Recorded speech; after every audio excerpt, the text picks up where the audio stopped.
Hello, ladies and gentlemen. Welcome back to another day of Premier League football. Well, do you know what? It's not even just Premier League football. We had the Championship earlier this morning, 12:30 kick-off, final day in the Championship. What a massive day that was. Coventry securing their playoff place. Bristol City just about securing their playoff space. Leeds United getting a last-minute winner at Plymouth. Manor Solomon, last-minute winner to secure the title for them and snatch it away from Burnley, who'd beaten Millwall 3-1 at Turf Moor. There was some massive results across the league. Luton getting beat 5-3 at the Hawthorns. They drop points. They go down into the Championship and into League One. Luton dropping down again. So it's been a really mad afternoon. We've seen Everton just throw away a 2-0 lead against Ipswich in the 3 o'clock kickoff. And now we're ready for Arsenal against Bournemouth. Do we think Arsenal will... Well, I thought Arsenal would rest quite a few players coming into this game. I thought they'd maybe take the foot off it coming into that PSG game. Big PSG game, second leg in Paris next week. They might just...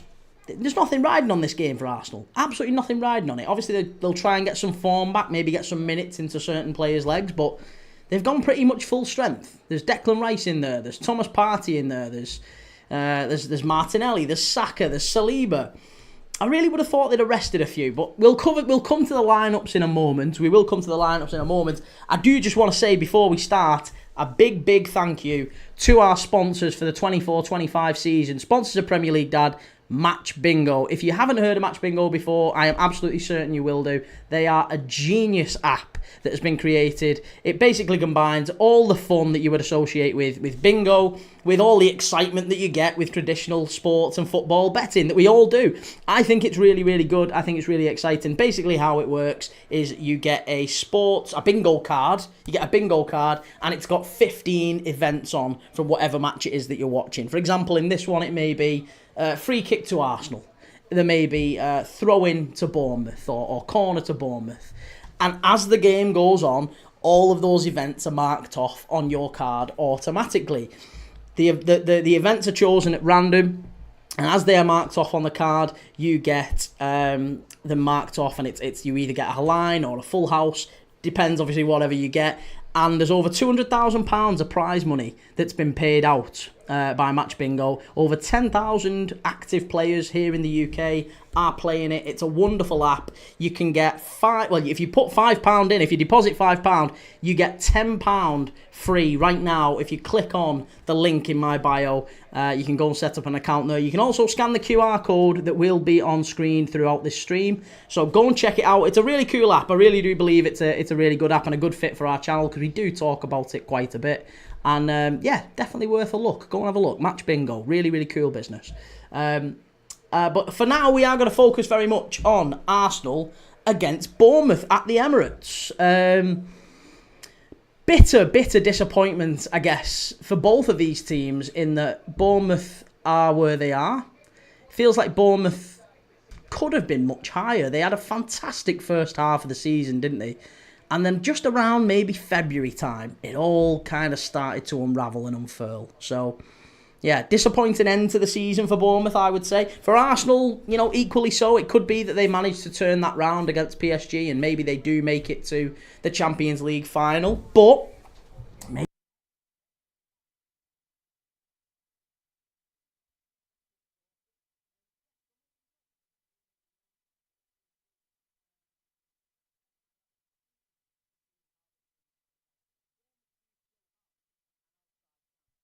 of...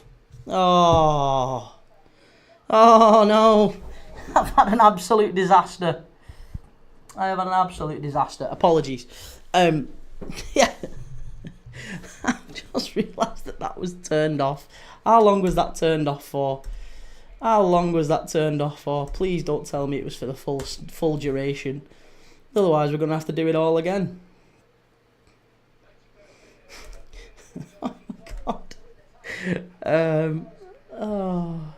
What have you done? I think I've just been speaking for like 10 minutes with my mic off. Let's have a look. and see what the problem was. If there was a problem. Let me see.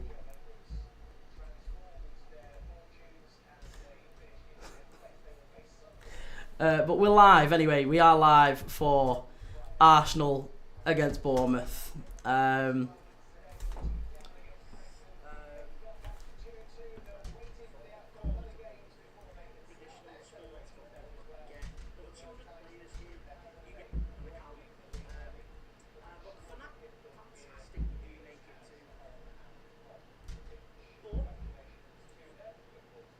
Oh, it was only then. Okay, that's fine. Oh, here's me thinking I'd ruined the whole stream, but I haven't. Evidently, I've got it all right. It's fine. It figured it out. It figured itself out in the end. I panicked there. I panicked. I thought I'd ruined the sponsor message. I apologise, but I didn't. The sponsor message did get through. I said what I needed to say. Oh, relief. Relief. Right. Anyway, let's get back to the game. The players are in the tunnel. They're coming out now. The players are heading out. Let me know what you're thinking on this one. Do we think Bournemouth have got a chance? I think they do. Do you know what? Bournemouth have been one of my favourite teams to watch this season. I'm just disappointed that they're not fighting for a Champions League spot. Let's see where they sit in the table currently. Obviously, no Champions League football for them, but could well be European football. They are in 10th at the moment. They're a point behind Fulham in 8th after Fulham got beat against Aston Villa earlier today. So if Bournemouth were to get a win here, Brighton play Newcastle tomorrow. If Bournemouth finish in 8th, they get European football. If Bournemouth finish 9th, they might get European football, assuming that Palace don't win the FA Cup and Chelsea do win the Conference League. If one or both of those things happens, Bournemouth have got a really, really good chance of European football, as do Brentford and Brighton and Fulham too. So those 4 teams, Brentford, Bournemouth, Brighton and Fulham, in 8th, 9th, 10th and 11th, all 4 of them have got a reasonable chance of European football next season.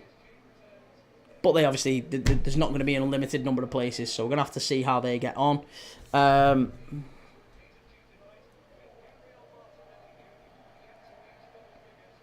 The one and only, have Arsenal rested players? No, they haven't. No, I'm really, really surprised, actually. We've not seen any players rested. I'll tell you the lineups now, buddy. It's basically a full-strength squad for Arsenal.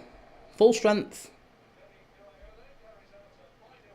Lineups, here we go. So we'll do Bournemouth first, right? So Bournemouth is Kepa Arrizabalaga in goal. It's Milos Kerkez, Dean Hyson, Ilya Zabanyi and Julian Araujo at right back. Tyler Adams and Lewis Cook in midfield with Ouattara, Kluivert, Tavernier and Evan Nilsson at centre forward. Evan Nilsson, of course, had his red card rescinded, revoked, overturned, whatever way you want to phrase it. The red card that he did get against Man United last week, it was, evidently the FA, Bournemouth appealed it, the FA looked at it and said, no, you're right, actually, I don't think that was a red card. So they overturned it, there you go. For Arsenal, it's David Raya in goal, it's Ben White, it's Saliba, Kiwior and Lewis Skelly. Midfield of Partey, Rice and Odegaard.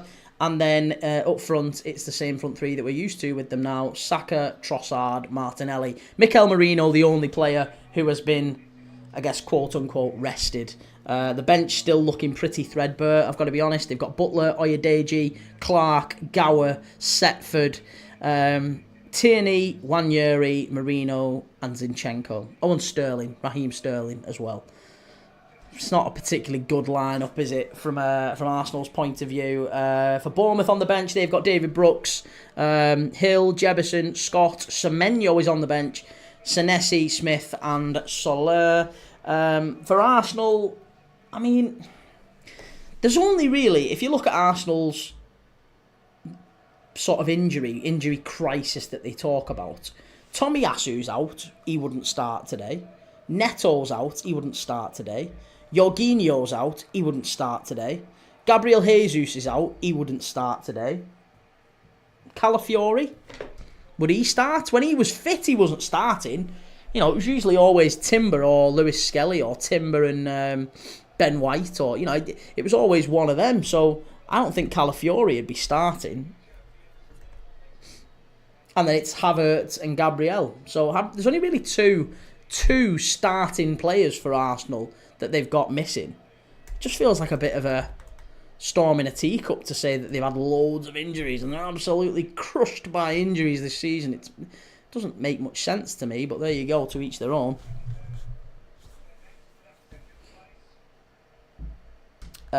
Just Joe, Team Steve. I'm so happy Leeds are back in the Premier League. Yeah, it's a really good option, or really good opportunity for Leeds to get up and stay up now, I think.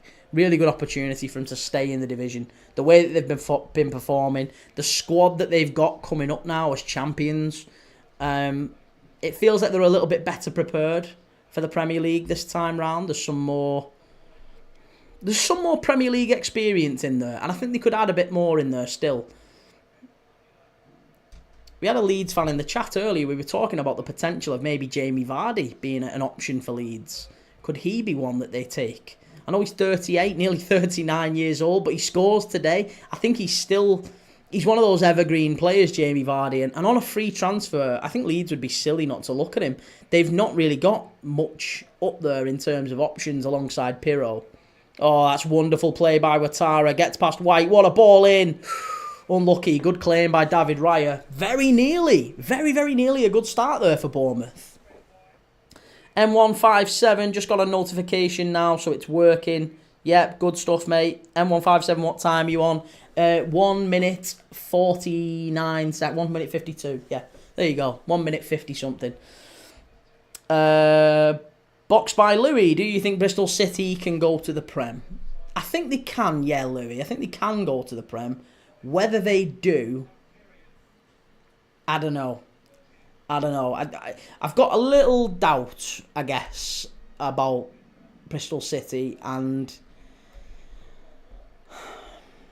it's mainly from the fact. I mean, look, you was 2-0 down against Preston today at home, and you've got, because of that result, because you dropped points, you're now playing Sheffield United in the first playoff game over 2 legs, and I think over 2 legs Sheffield United would do you. Yeah, that's my only concern with Bristol City. If you can get past Sheffield United, then you, in a one-off game, you could do Sunderland or Coventry. In a one-off game, that wouldn't surprise me at all. But with that 2-leg tie against Sheffield United, I think Bristol City probably would just take you. Yeah.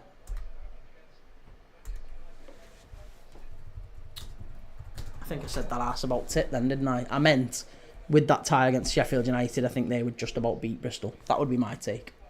Reece Crownshaw, North London forever. M157, I'm 1 minute behind. Pause me. Go on YT and then pause me. And then you can pause me and sync it up with your clock then, can't you?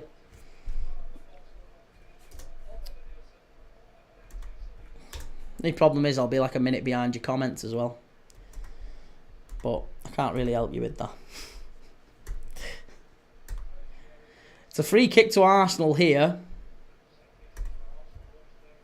Set pieces for Arsenal, usually their strong point.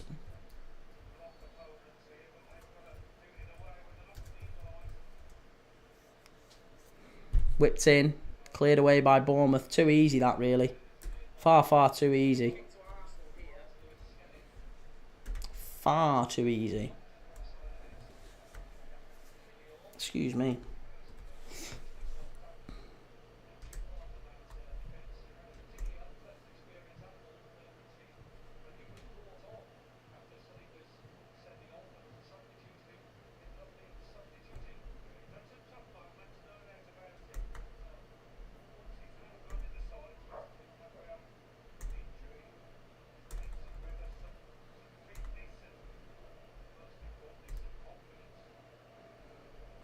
Right, there you go. Sorry, we're all synced up now. Alex A, what game are you watching? We are watching Arsenal against Bournemouth. Yeah, we're watching Arsenal against Bournemouth, mate. That's the game we're on here. Looking forward to it, yeah.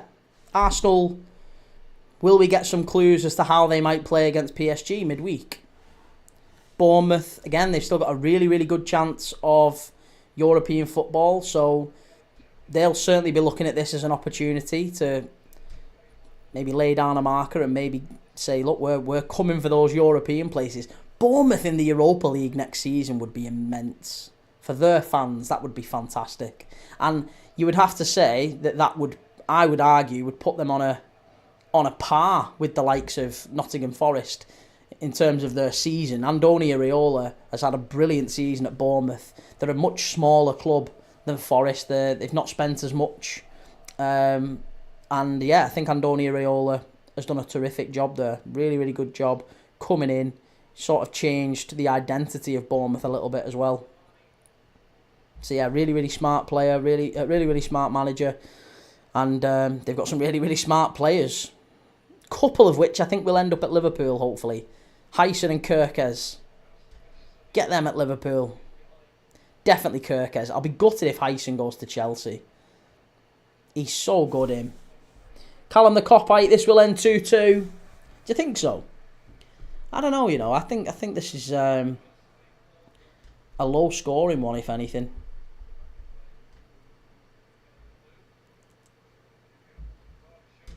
I mean, admittedly, we are only, 6.5 minutes in, so there's still time.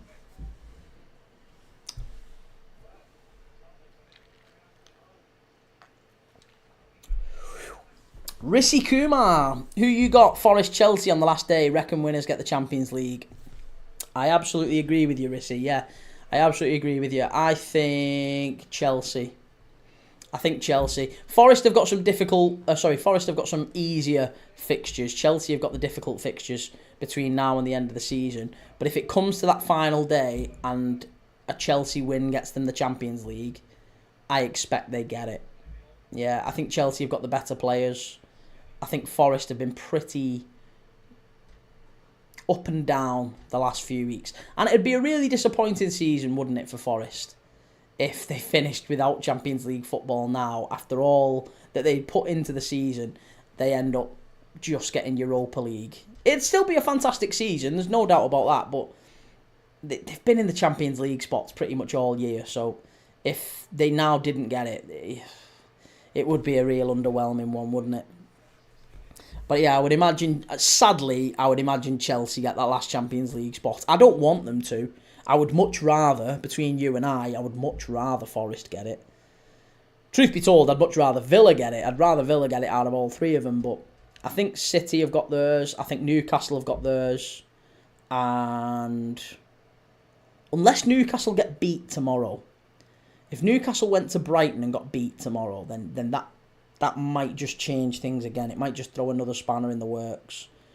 Villa getting the win against Fulham today put them maybe back in touching distance, but they need Forest to drop points against Palace. They need Chelsea to drop points against Liverpool tomorrow. They need they need Newcastle to drop points against Brighton. This could be the weekend where it all kind of equalises again. Because I honestly thought after last weekend when when Villa got beat at City, that might have just been it. I thought that might have just been it. But Villa have done all right there. They've turned it round.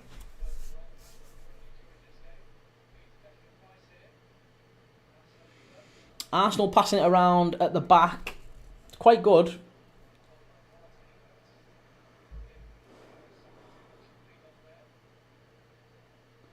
Ball doesn't quite reach Bukayo Saka.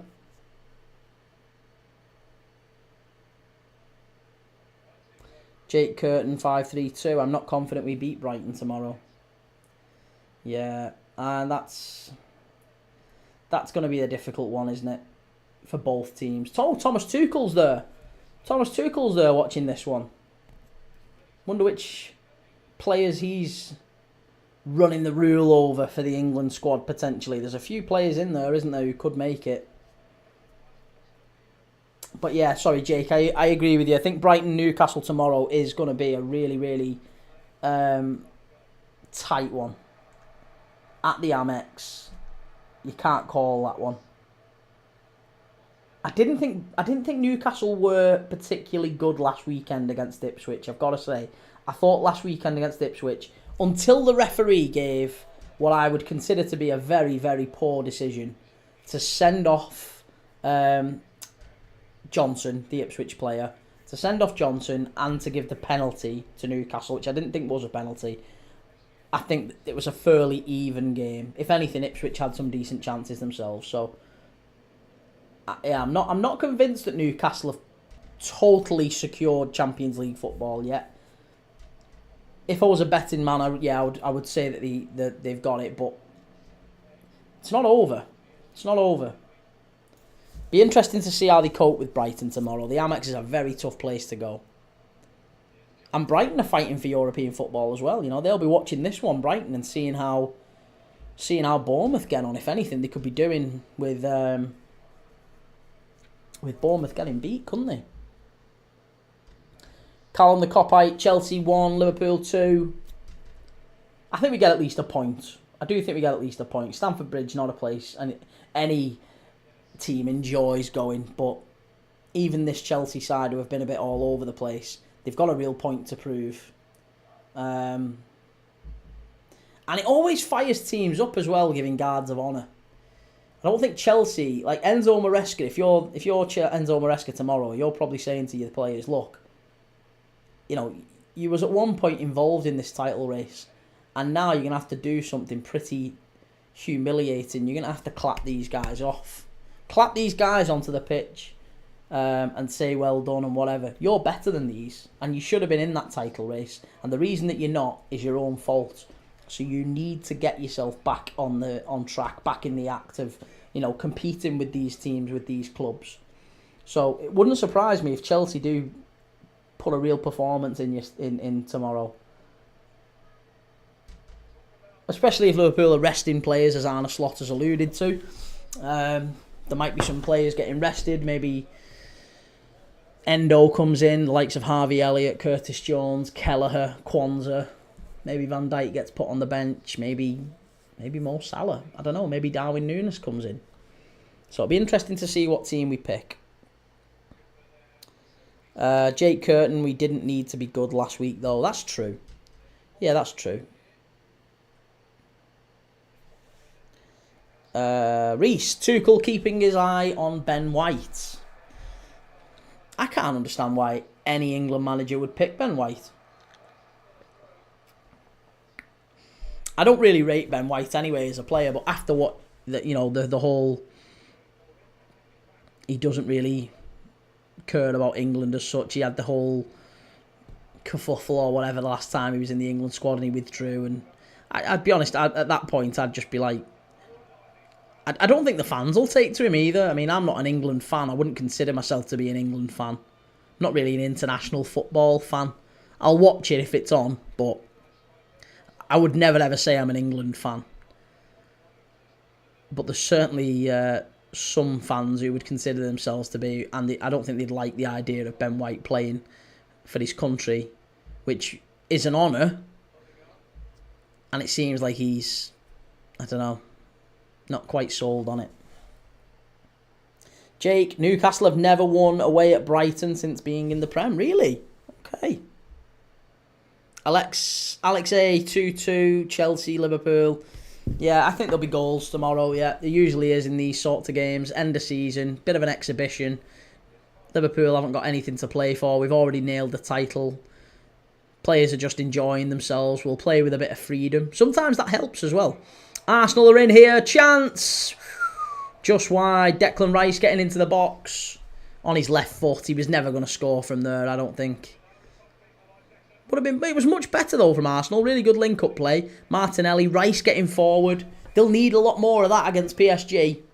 It was a good ball by Martinelli. Really well into the path of Rice. And he was on his left foot in a good area. He should have worked the keeper there, I think. Not good enough. Callum the Copite, Alisson, Trent, Kanate, Van Dijk, Tsimikas, Endo, Grav, Maka, Chiesa, Diaz, Salah for me. Chiesa and Salah won't start. There's no way Chiesa and Salah start. Not a chance. It's Chiesa or Salah. Almost certain. Zayn LFC, do you think Salah has a chance at the Ballon d'Or, even though the early Champions League exit? Yeah, he's got a chance, mate. He's got a chance. I mean, whether or not he does, I guess that's anyone's guess. I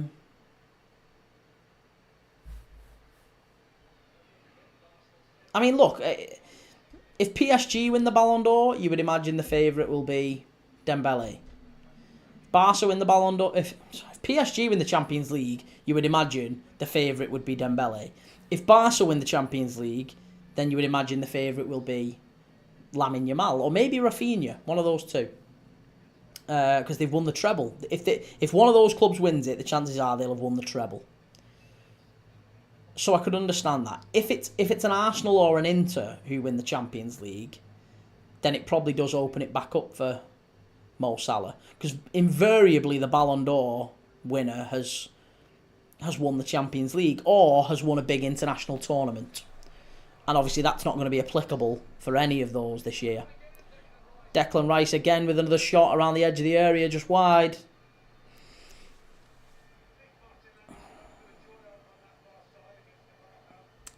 Jake, people talking about Rafinha getting the Ballon d'Or, but I prefer Yamal.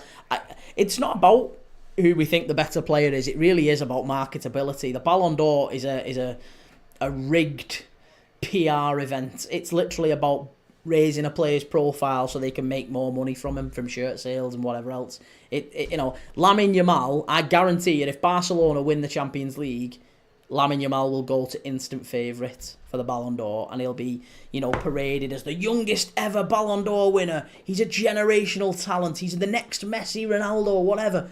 And it'll be that whole thing, and that's what they want. They want that noise. If they give it to a Rafinha or a Salah Salah's maybe a little bit different, because Salah, there's like a growing interest in football from the Middle East, from Saudi, and giving it to Salah, who has been amazing for like a decade, it would raise his profile, wouldn't it? And it would be good for the game, I guess. Rafinha, Dembele, they were at Leeds. Rafinha was at Leeds a couple of years ago. Dembele was kind of struggling on the bench at Barca and at Dortmund. It wasn't always roses for him either. So it would be a good story for them individually, I guess. And those two would have every right to win it. But they're not the players that the Ballon d'Or goes to. I genuinely believe it's down to Salah or Lamine Yamal. I really do. And if it's Arsenal or Inter who end up winning the Champions League, then I'm almost certain it's Mo Salah. Good play by Saka. Ben White. Oh, what a wonderful piece of defending that is. Who was that? Was that Zabani? I tell you what, astonishing defending there by Zabani. Saka with a little flick. Ben White gets through to the far post. He stands it up. It's a wonderful little stood-up cross. It goes over the top of the keeper. Kepa's chasing it back to his back stick. And Declan Rice is flying in at the far post, ready to head it into an empty net. And Zabani just gets a flick on. Flicks it behind him. Great little touch from Zabani, that. Fabulous. Reece Crownshaw, Saka should win the Ballon d'Or. Geordie Rob, what's the score, mate? It's 0-0. Arsenal 0, Bournemouth 0. We are 18 minutes and 40 seconds in.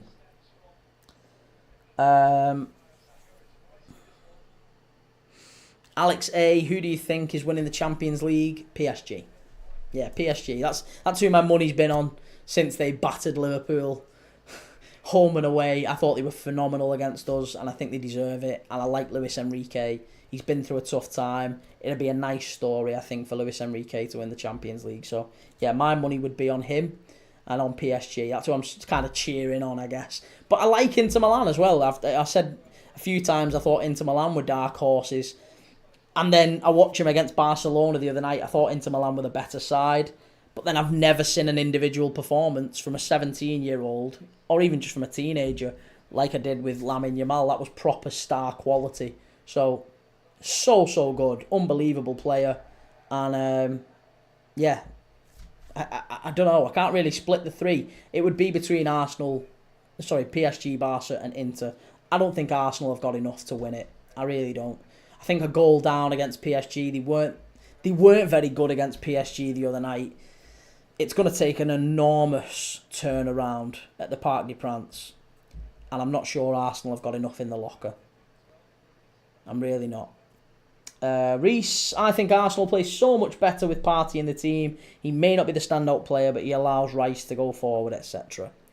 Well, we're seeing Rice get forward already. And yeah, maybe Thomas Partey has afforded him the ability to do that. And maybe that does free him up in the game against PSG, doesn't it? Maybe that's what happens. Partey coming back into the side. We see Rice getting forward, supporting. I would imagine it to be Mikel Merino at centre forward. So I guess we'll see. Zayn, LFC, I want Inter to win it. Good side, Inter. Geordie Rob, good to see you, mate. How you doing? Oh, thank you. I've just seen you've gifted me. Thanks, mate. Appreciate that. Callum the Copite, Burnley got Aguero'd. One follower away from 2.3k. Dad. You don't have to call me Dad, mate. Thank you, though. No, my name's Kieran. Kieran. You can call me, or most people call me Key. Key. I know the title of the channel is Premier League Dad, but yeah. I should probably put on it that my name's Key, shouldn't I, somewhere? I have a few people who come in and call me Dad. It sounds a bit... it sounds a bit fetishy. Not really my thing, but there you go. Whatever works for you. But thank you for that, mate. Thank you. I appreciate it. One follower away from 2.3k on TikTok. We're very, very close to 5k on YouTube. I only started the channel in January, but we do watch-alongs every single day. We did 60 watch-alongs in April. And we've gained thousands of followers really quick. Thousands from all over the world. Different fans of all different clubs. Creating a right little community here. It's nice. Lots of people who just love talking about football. So if that's your thing, stick around. If it's not, then breeze on by. It's all cool. But yeah, the whole reason I created the channel was because I didn't think that there was a fan channel that particularly resonated with me. I guess it felt like they're all echo chambers a little bit. You know, like if you're a Liverpool fan like me, all the Liverpool fan channels were echo chambers. It felt like just Liverpool fans talking about how great the club is. Whereas I wanted to hear from rival fans. I wanted to hear from not necessarily trolls, but rival fans. What do you think of this player? What do you think of that player? Do you think Liverpool... what do you think our weaknesses are? What do you think our strengths are? I think that's where you learn, isn't it? And you also learn by watching other teams. You learn by watching the opposition. Because look, we're watching Arsenal Bournemouth now. We'll be playing both of these teams at different points next season. We spent a lot of time watching the Championship this week and over the last weekend. You know, maybe we'll see Coventry. Maybe we'll see Bristol City in the Prem next year. I want to know what their players are like. I want to know the sort of players that we're going to be competing with then. So, yeah, this is the sort of channel we created. If that's your thing, give us a follow. Oscar, are you a dad? I am a dad. Yes, I've got a little girl.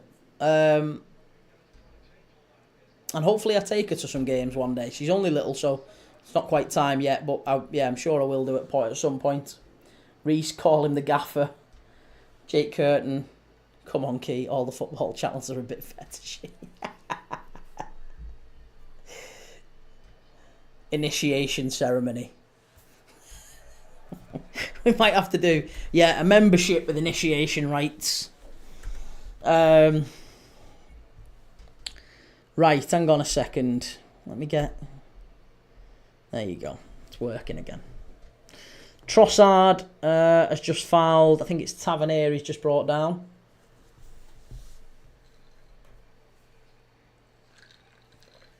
Surely Odegaard isn't playing up front.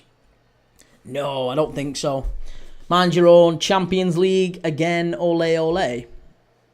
What are we saying? Champions League again, ole ole. Mind your own. Are you a Man United fan? Don't be saying that. Are you actually a United fan? Or are you a villain? You're a Villa fan. You're a Villa fan. I don't think you're going to be in the Champions League next year. Sorry, mate. I really don't. I hope you are, and I hope I'm wrong. But I think you've left yourself with a little bit too much to do. And you're going to need some results to go your way between now and the end of the season. And something tells me that we might be the ones to let you down tomorrow. I think we might actually let you down. I hope that's not the case, but I do. I think Liverpool might struggle past Chelsea tomorrow with a weakened squad.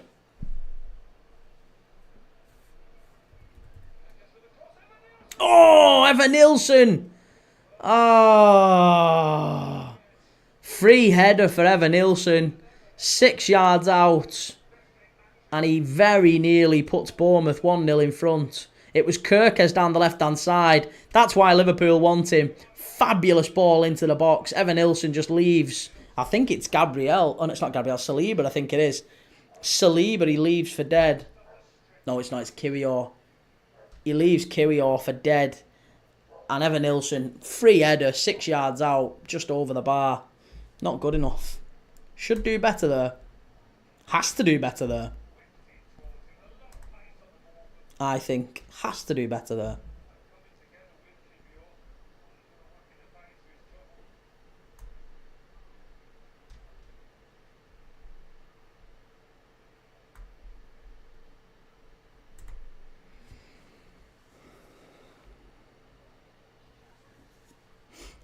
WCE Emeralds, good to see you, mate. How you doing? Mind your own. Do you want to bet against us? No, I don't. Well, I don't know if I want to bet against you. I just don't think Villa are going to make the Champions League places. I really don't. It's yeah. I think Newcastle and City are almost certain to get it. So it's then between you, Forest, and Chelsea. And you need Chelsea to drop points. You need Forest and Chelsea probably to draw on the last day. And Villa need to win out. You need to win pretty much everything. Martinelli with a shot wide there from the edge of the area. Probably should do better there. Still 27 minutes in. Not too many clear chances. It feels like there's only really been the one with Evan Nilsson. Putting it over from 6 yards out.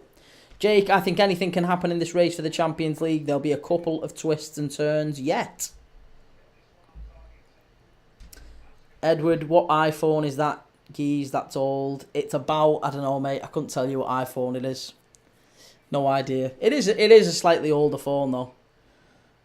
It's one of my old work phones, I think, this. It's not... My actual phone is there, filming this.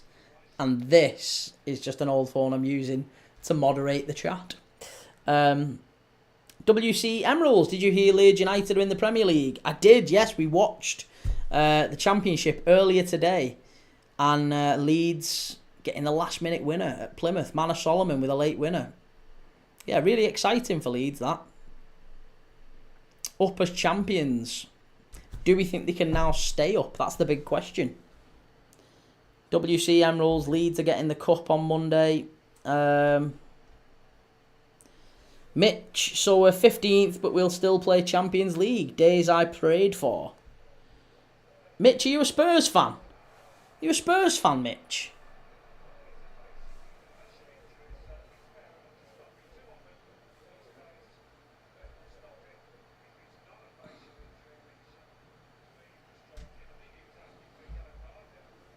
Because Spurs are going to be in the Champions League next year, aren't they? That's the exciting thing for Spurs. They're going to be in the Champions League, and Arsenal are going to be potless.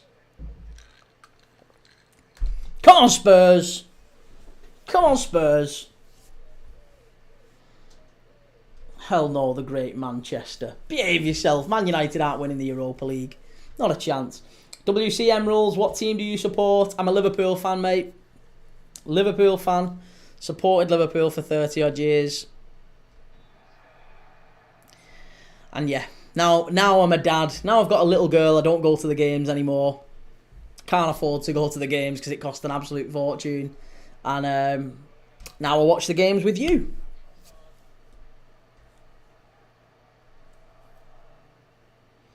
Oh, Strasbourg 2, PSG 1. That's finished. Big win that for Strasbourg.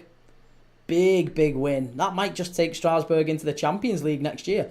Liam Rossigna, manager of Strasbourg, was sacked by Hull last season Just remember that. And now we might take Strasbourg into the Champions League. Phenomenal.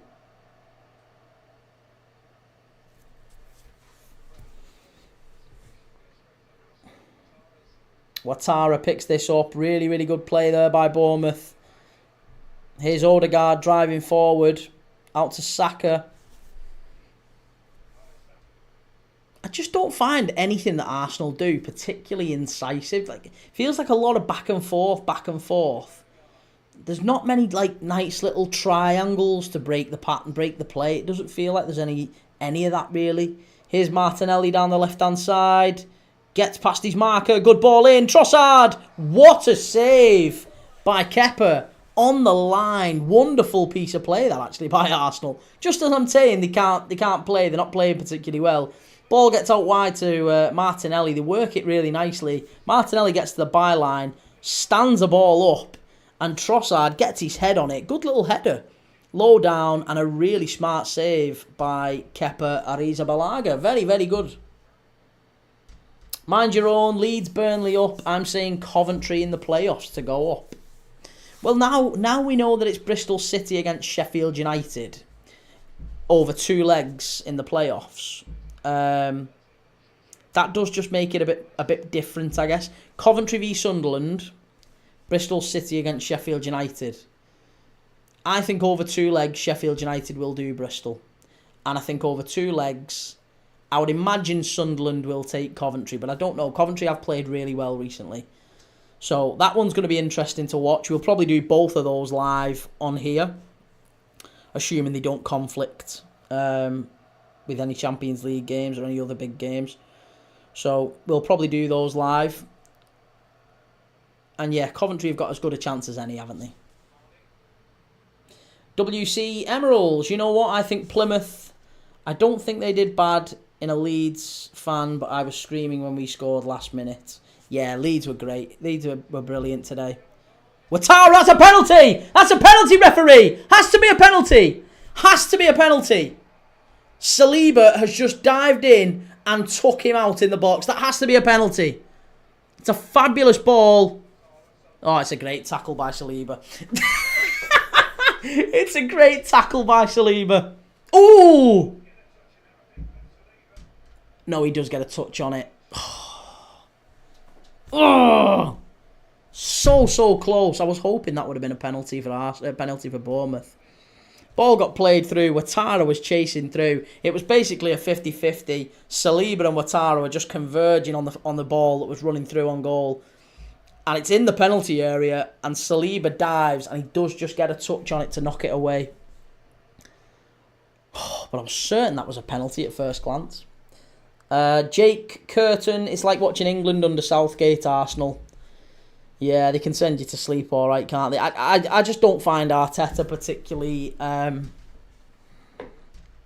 exciting manager to watch. I think his style of football is really dreary. It's really lacking in invention. I feel like it almost restricts the players a little bit as well. Like, as good as Saka is and Rice, you know, I feel like we could see more from them under a manager that gave them a bit more freedom of expression. And maybe that's why Odegaard is suffering. That's really good play. It could be 1-0. There you go, and it is. It's a fabulous goal from Declan Rice. There you go. Very, very good play. And it's 1-0 Arsenal. Why has no one told me the clock stopped? 1-0 Arsenal. There you go. Heracles 0, Feyenoord 1 as well. But it was a great ball there from Odegaard. Got his head up, slopped it in for Rice.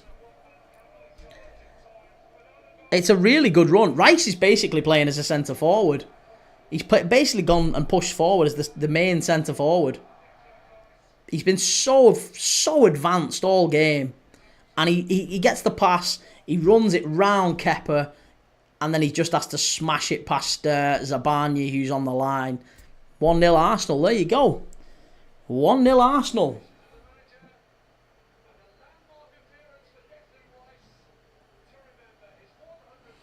WC Emeralds, they're on about sacking Leeds manager, but I don't know why. With how far they have got now, he must be training them right. Yeah, I think Danny Farker he's got a lot of experience in the Premier League taking teams down, or at least, carrying teams to the bottom end of the Premier League table. So I'm not sure Leeds fans and other clubs they probably think that Danny Farker's not going to do much with Leeds in the Premier League. Once they have that step up to a higher level, I'm not sure Danny Farker's the right tactician to keep Leeds in the division. But we'll see. We'll see. TBD 408, American Premier League fan here. Good to have you. Good to have you, mate. Stick around. We do all the Premier League games, watch-alongs. We do them all here, and we talk about Premier League football as they're playing. And we talk about everything, not just Premier League football. Europa League, Champions League, the Championship. We're doing a Serie A game after this one. We're going to watch Inter Milan against Hellas Verona. As soon as this game finishes, we're doing, Inter against Hellas Verona at the top of Serie A. Big game for Inter Milan. Especially after that performance against Barcelona in midweek. They really need to bounce back domestically. They've not been in good form at all. They've lost their last 3 domestically in Italy. That's why the game against Barcelona was such a big surprise. I thought the performance was brilliant. Footworld, how's that not a pen? I thought it was at first glance, but after you see the replay, he does get the ball, mate. I think Saliba does get the ball. It's a good tackle. That's brilliant play by Rice again, winning it back. Odegaard driving forward. Honestly, if Arsenal are going to get past PSG, Declan Rice is the link. Declan Rice is the one, I would argue, world-class player at Arsenal. I don't think any of the others are, to be honest. Saka's at times, Saliba again at times, Gabriel again at times, but for me, Declan Rice is certainly top 5 in his position in the world. He's been brilliant this season and last season, to be honest. Really, really good player. Footworld, Bournemouth, Penstall, my goat Declan.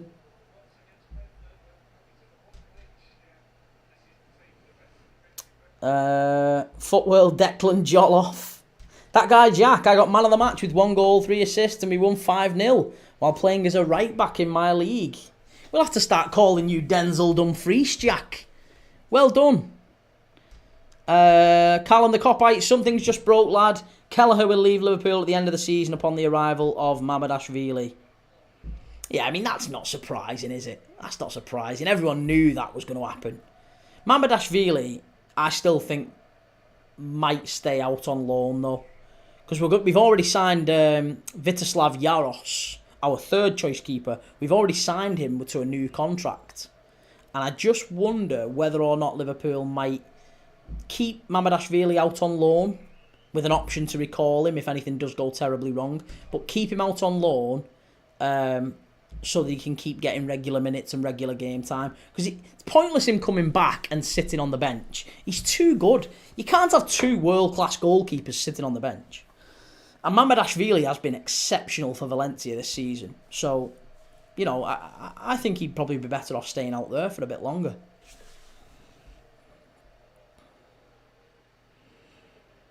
WC, Emeralds, you know what? I hope Leeds manager stays because he knows a lot about the Premier League and what they have to do to win matches.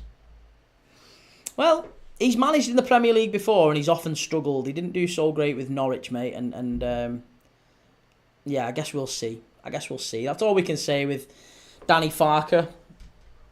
Reece Crownshaw, have Declan Rice or bring back Gini Wijnaldum. Gini Wijnaldum was great as well. But yeah, Declan Rice. I think Declan Rice is better than Wijnaldum was. Gini Wijnaldum wasn't scoring free kicks like that. Or breaking forward as often as that. But Wijnaldum was a very, very talented central midfielder as well.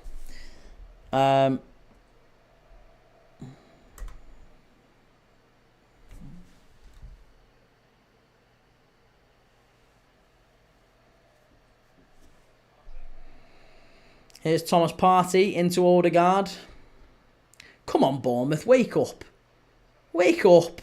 Get forward. You got more than this. Free kick. Thomas Partey bringing him down.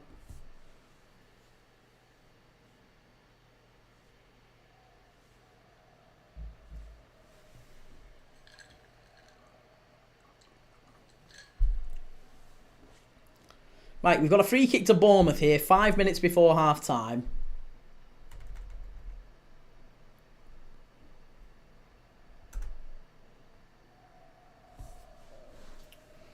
Reece, I think Oxlade-Chamberlain was absolutely class when he wasn't injured, a lot like Wilshere.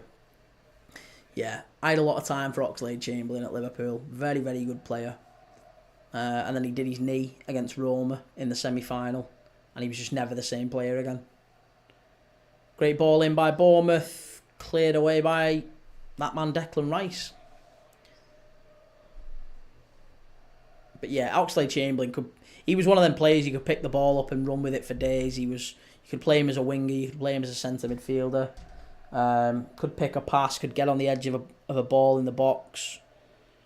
Yeah, he was a good player. Really talented player. One of the few players that we've ever signed from Arsenal that have gone on and done really well anyway.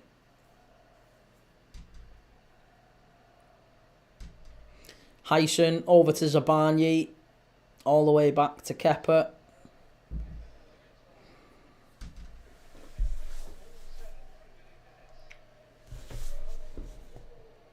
Oh, God's sake, 1 second.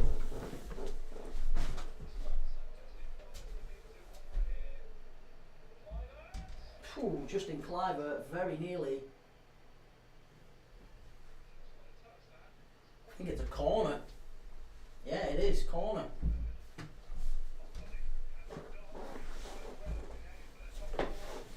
Oh, what is going on here? Camera's defocused, 1 second. I'm not having that. I'm not having that. Yeah, let's try that.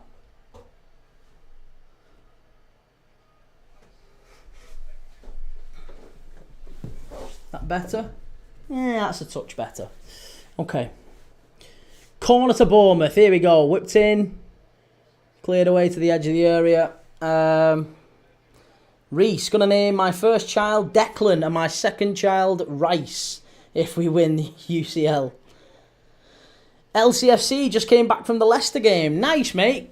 How did she enjoy it? How did she enjoy it? It was his sister's first game today, wasn't it, you said? Southampton. Good win, obviously, for Leicester. 2-0. Jamie Vardy getting his 199th.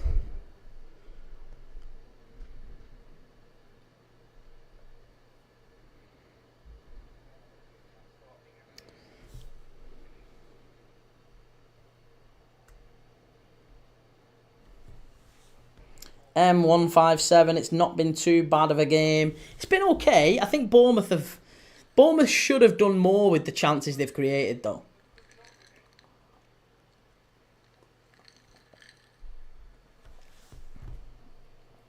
LCFC, yeah, it was my sister's first game. She might have seen Vardy's last goal for us.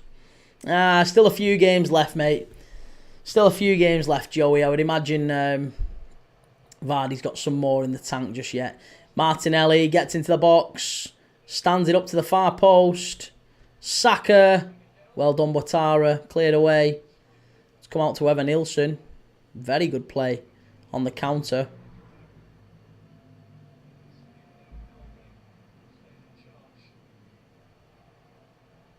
Good play that by Saliba. Tell you what, that was very smart play by Arsenal defensively. David Raya coming all the way out of his goal. David Raya is taking up some very odd positions for a goalkeeper. Like, I mean, again, it's got to be by design. It's got to be something that Arteta and the team are instructing him to do. Because the positions that he tends to pick the ball up in, he's basically playing. Like right now, Saliba is deeper than Raya, and exactly that has just happened. Then, honestly, I can't believe I have just nearly predicted that happening. How many people are in this live? I have literally just said that. David Raya, he keeps picking the ball up in really odd positions, and I just knew it was going to happen. There was going to be an opportunity where Bournemouth were pressing, and they were going to get an opportunity where he was off his line. And they've just tried to lob him. It was a poor lob in the end. But when I say David Raya is playing higher than William Saliba, I'm serious. That's what's just happened right there. William Saliba was high. David Raya played it out. Arsenal lost the ball, and he was about... The goal was wide open, and he was about 25, 30 yards out of his goal. It was a shot. It was a lobbed shot from distance. He was sprinting back. It was never going to beat him. But if they'd have got it on target, you never know. You really never know. Joey Badass. El Canous is really good. He will go to a top club this summer. I think he might be one to stay down with Leicester and come back up, you know. I think El Canous has got ability. He's certainly got talent. But I'm not sure that the bid that will come this summer will be enough to tempt Leicester to sell him. Great ball in. Not good enough. David Raya claims it. So we are 46 minutes gone, a minute to go before half time here.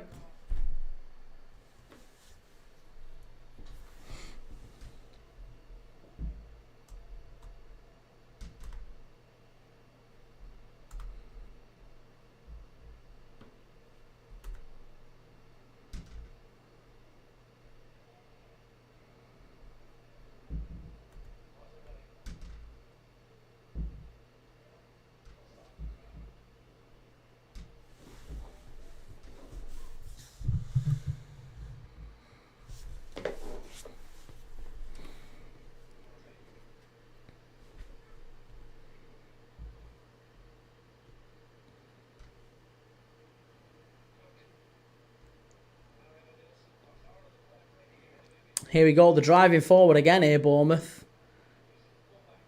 Here's Kirkes. Too high, that's poor. That's really poor. It's all the way over to the far side. Araujo. Half time. That was quick. There you go, half time. So, Arsenal 1, Bournemouth 0. That's your half time. Yeah, Evan Nilsson's had some chances. I'll be honest, I think Arsenal are full value for the lead. I can't really fault them. I think they've deserved to be in front. Bournemouth have certainly had the chances, but it's not been anywhere near enough to worry Arsenal. And it is, as I say, 1-0. I don't know what score is. Let's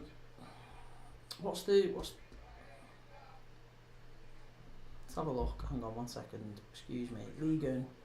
Right, so Strasbourg beat PSG 2-1. In the Bundesliga, Dortmund are beating Wolfsburg 1-0. Villarreal beat Osasuna 4-2. Las Palmas Valencia is still 1-1. Ramirez has just scored a penalty. Sandro, funnily enough, ex-Everton, Sandro. In Italy, Napoli are beating Lecce 1-0. That is a big goal at the top of Serie A because that puts them 6 points clear of Inter before tonight's game against Hellas Verona. Inter Milan have now got to win out. They're 6 points behind Napoli. I'm sure they were hoping that Lecce would get something today against Napoli. And who scored for Napoli? Raspadori. Yeah, Raspadori, 1-0. There you go.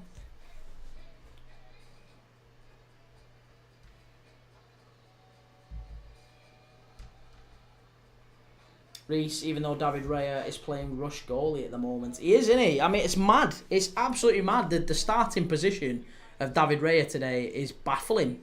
But it is bold. I mean, I can understand the benefits of it. He's basically playing like an extra defender. He's playing as an extra outfield defender and leaving the net completely unguarded. And it just means that it's freeing up that extra midfielder for Arsenal to, they can split William Saliba. They can split William Saliba and Kiwior and have David Raya in the middle of them.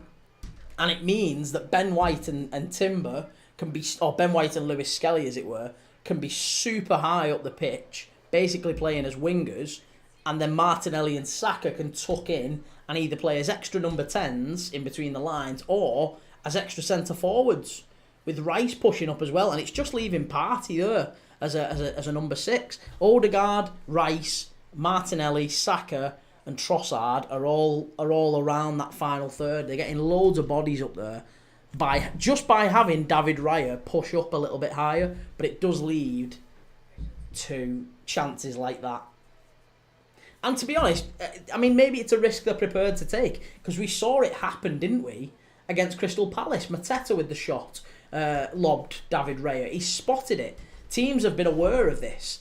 David Raya takes quite a bold starting position, and if the ball breaks to you as a centre forward, turn and have a shot quick, because if you get it on target, chances are it's going in. And yeah, I think that's probably what we'll see now from Bournemouth in the second half. They'll have quite a high press, because if they win it back, they know what they can hurt Arsenal with.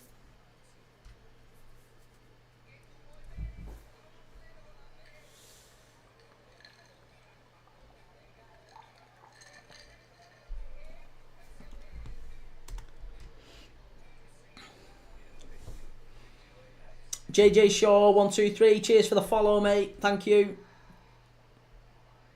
And Nancy as well, thank you for the follow. Jim, how you doing? Good to see you, Jim. How's things? How are you finding this game?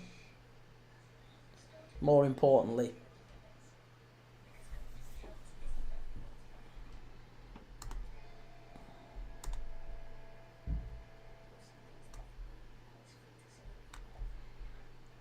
Oh no, I just realised the clock's still on 44:59. What am I doing?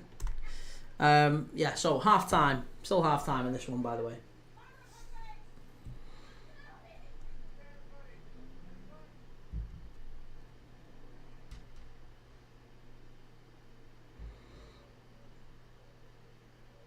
Again, and all the focus this summer will quite rightly be on outgoings at Bournemouth, because there's links obviously with Kirkes, there's links with Semenyo, there's links with Hyson, Cliver. There's a lot of players being linked with moves away, but I just wonder what that means for Andoni Iraola.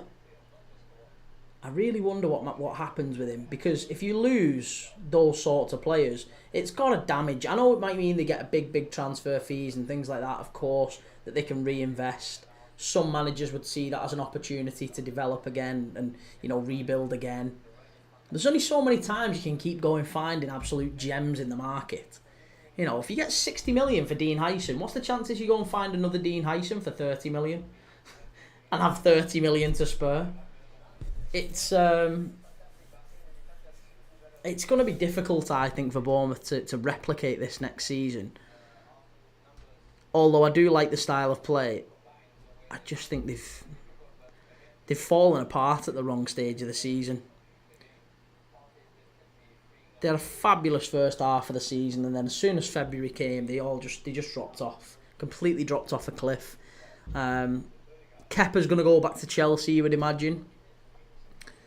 I think Zabarnyi maybe stays. They'll keep the core of Lewis Cook, and Cliver probably does stay as well. I would imagine Semenyo stays. I can't imagine people paying the money wanted for Semenyo. Evan Nilsson's had a better season than I thought he would as well.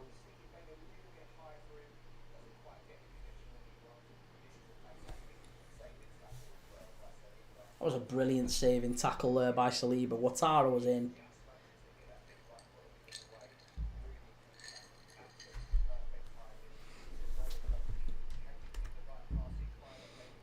Jim, haven't been watching it. Took the kids to Beavers. How has the game been? The game has been very, very good. Yeah, it's Arsenal, I think, are full value for the lead. They have had a couple of chances where Kepa's had to make a couple of big saves. And then, Declan Rice is playing a lot higher. The sort of the noise from the chat seems to be that because Thomas Partey has come back into that Arsenal side, he's freed up Declan Rice to play a lot higher, almost as a centre forward. And Declan Rice has found himself in the box, making runs from midfield quite a lot, with Odegaard feeding him in or Martinelli feeding him in. Rice has been the centre forward almost, even though he's not He's not starting as the centre-forward. He is playing as the centre-forward quite a lot. And I think this might be a precursor to what we see in the PSG game in midweek.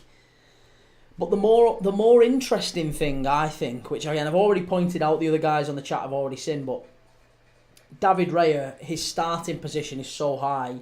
David Raya is basically starting when Arsenal have the ball about 30 yards outside of his goal, left of centre, with Saliba often deeper than him. And it's a really odd situation where they're not having anyone in goal. He's basically playing like a rush goalie. And every time Bournemouth press and win it high up the pitch, they've got to, if they turn and shoot, Raya's got to be on his toes and get back to his goal quickly. But if they turn and shoot Bournemouth, they'll get a goal like that. And it'll only need to happen once, and they'll shit it, Arteta. Especially if it's in a big game.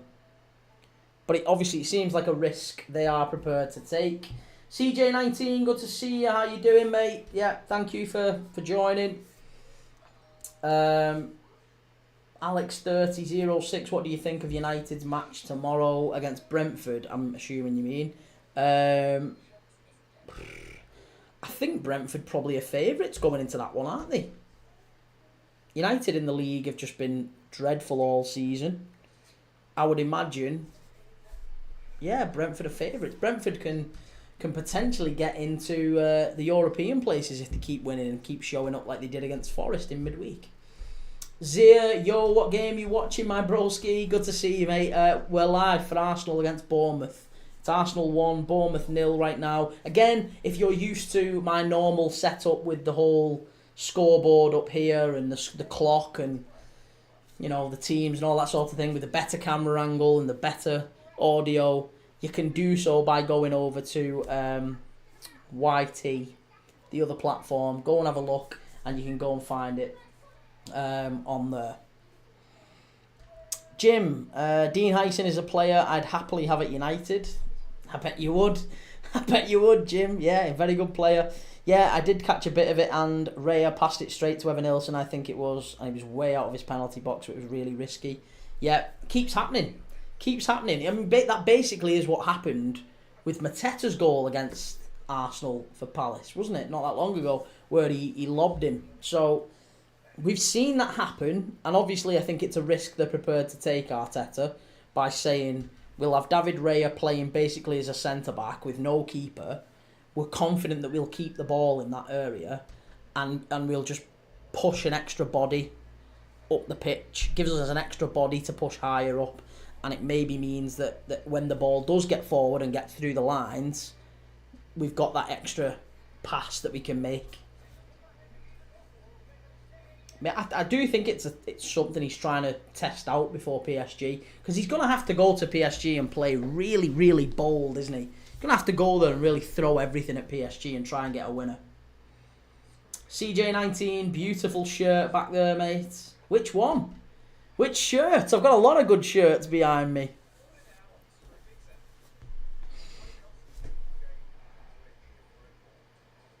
Do I detect you're a Sunderland fan, by the way? Just looking to see you. Oh, no, Atletico. Oh, you're an Atleti fan. Yeah, sorry.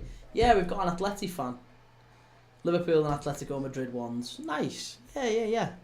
That was back in the Falcao days, I think. Or would it maybe have been in the Aguero days? No, it was Falcao. I'm sure it was Falcao then. Might have even been Forlan, to be honest. I'm not sure.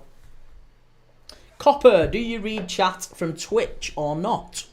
I think so, yeah, I should imagine so. There's nothing come in from Twitch. Unless it's not pulling through for some reason. I do read the chat from Twitch though, normally, yeah. It usually comes through. Has there been chat from Twitch? Let me go and have a look. I feel terrible now. Please tell me there's not been chat from Twitch. Oh, there has as well. Pepper. Will you react to Barca Valladolid? Oh, probably not, because I see your name is Premier League Dad. Sorry, I apologise, Pepper57. I absolutely will not be watching Barcelona Valladolid because I'm watching Inter Milan against Hellas Verona. So I'm watching Serie A tonight. I think Barca and Valladolid would have been a good game to watch. Obviously, it's basically top v bottom, isn't it? But yeah, no, I think I'm going to watch Inter against Hellas Verona. Because I think that's going to be a big, big game in Serie A. Copper, I did talk in it. Sorry, Copper. Are you Pepper? Are you Pepper 57, Copper? I apologise. Either way, yes. It normally pulls through. All of the chat pulls into that one area. And for whatever reason, it hasn't tonight. So I'll have a look at that after this stream. But usually I do. Jim, there is one beautiful shirt you're missing. Yeah, well, that's one beautiful shirt. Won't be having any chance of appearing on that shelf, I'll tell you that. CJ19, sad times, Griezmann. He might leave. Where do you think Griezmann will go? Where do you think Griezmann goes? That is an interesting one, isn't it? I think Griezmann's a really, really talented player, but I would have loved to see him in the Premier League. I think he's been one player that should have graced the Premier League, actually. CJ19, we should be facing Arsenal and PSG. Yeah.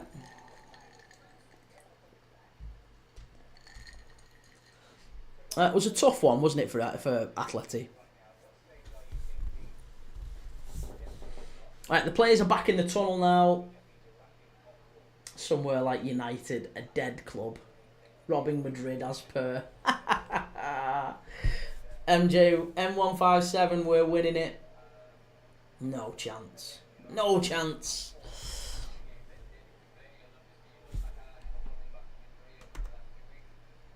Pepper57, I am Copper. Inter is 15 minutes earlier. Will you watch the last 15 minutes of Barca? Alright, yes, Pepper57, I will. I will watch the last 15 minutes of Barca. We'll do it into Milan. And then once that's finished, we'll switch over to Barca. Is that okay? It'll cost you. It'll cost you a subscription. Not a subscription, just follow me. Just follow me and subscribe on YouTube. If you do that, I'll do whatever you want. Within reason. Right, all the Bournemouth players are getting ready to come out here. On YouTube, I will do now. Good man. Cheers, Pepper. Or Copper, whatever you prefer. Jim, I'll have a look at your sponsor too, mate. Thank you. Yeah, go and have a look. As I say, it's £5. Deposit £5, you get £10 free. If you go and do it, you've got to click the link in my bio though. Make sure you click the link in the bio to go and get your reward. I guess don't do it via any other link. But thank you.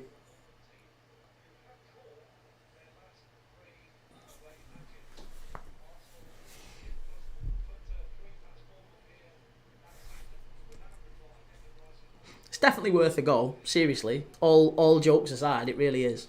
CJ19, Spurs win it. I hope so. I'm rooting for Spurs in the Europa League. Right, here we go. So we're back underway. Pepper57, just call me Pepper. That's fine. Copper's only for my YouTube channel. No worries. Okay. Cheers, Pepper. Right, we're live again here for Arsenal. Let's get the scoreboard all synced up. Right. And we're underway.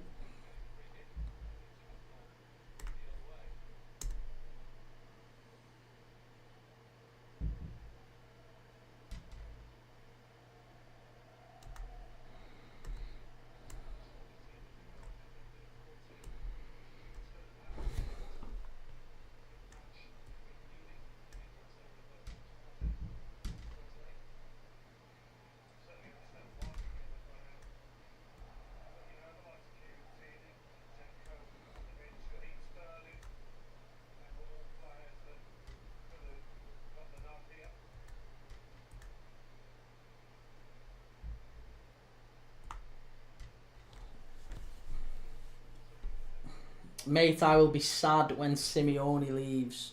Do we think Simeone's leaving anytime soon? Again, I can't see that.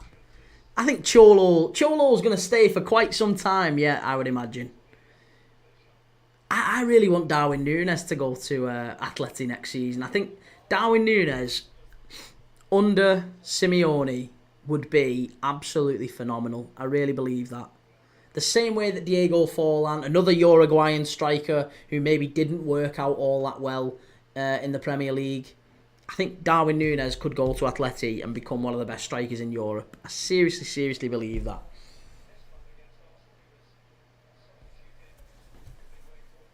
Right, Bournemouth are just having a little pass around the back here.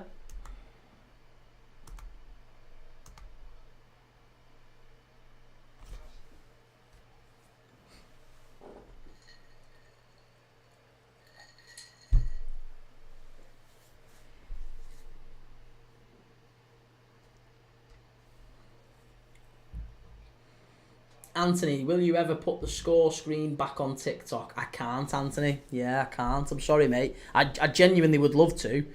An ideal world, I would love to have the scoreboard and everything on TikTok and have it look exactly as it does on every other channel. Unfortunately, no, TikTok has to be a little bit different. Ball in. Chance here for Martinelli. Far side. Odegaard. Martinelli's got to get this right now. Second ball. Saka. Chance. Offside. Yeah, there you go. Offside. WC Emeralds. Hi again. Good to see you, mate. M157. I think Bruno Fernandes starts for any team. No, he doesn't. No, he doesn't. Bruno Fernandes doesn't start for any team. He really doesn't. I think he might have been onside there, you know. CJ19, Núñez ain't good enough for Atleti or Liverpool. He should go to Real Madrid. They need improvement. Here's Bournemouth flying forward here. Kirkes, what a ball! Oh, unlucky. Who was that at the far post? Really unlucky that from Kirkes. Very, very good play. And Andoni Iraola's out applauding it. Really, really sharp stuff there from Bournemouth. Down the left-hand side. I'm not sure who it was at the back stick coming in. Trying to get on the end of this. Was it Ouattara? No, it wasn't. I think it might have even been Lewis Cook, you know. Don't know who it was coming in at the back stick. In 5 years? What do you mean in 5 years? What, put the scoreboard back up? Honestly, I haven't got any control over having the scoreboard on TikTok like that. I can't do it. It only appears when I stream via the computer and the camera. So yeah, I can't do it that way. It's a much nicer look and feel, I agree. This is the way that TikTok wants us to use it, so we've got to use it that way. M157, what teams won't he start in? Well, I wouldn't have Bruno Fernandes at Liverpool for a kick-off. Bruno Fernandes wouldn't get in Liverpool's team. No chance. Not even close. I don't even think I'd have him on the bench. He's just not that player.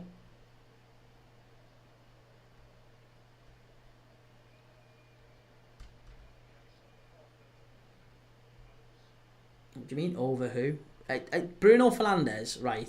See, I'm sure you'll look at it as a Man United fan and you'll say Bruno Fernandes has got all these assists and all these goals. Bruno Fernandes is, I would argue, not a team player. I think he's one of the worst players to have in your team, actually, when your team's down and struggling. Because I feel like he's... If you look at, like, say, Dominic Szoboszlai, right? Dominic Szoboszlai and Bruno Fernandes, it's almost no comparison if you just look at the numbers. But Dominic Szoboszlai sprints back and forth non-stop.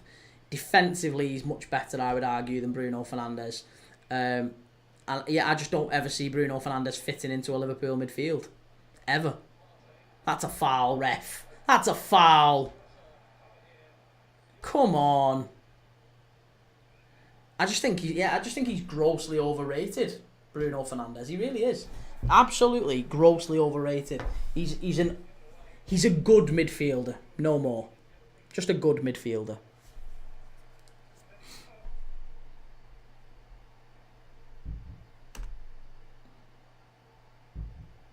Oh, Jim, thank you. You're an absolute star, mate.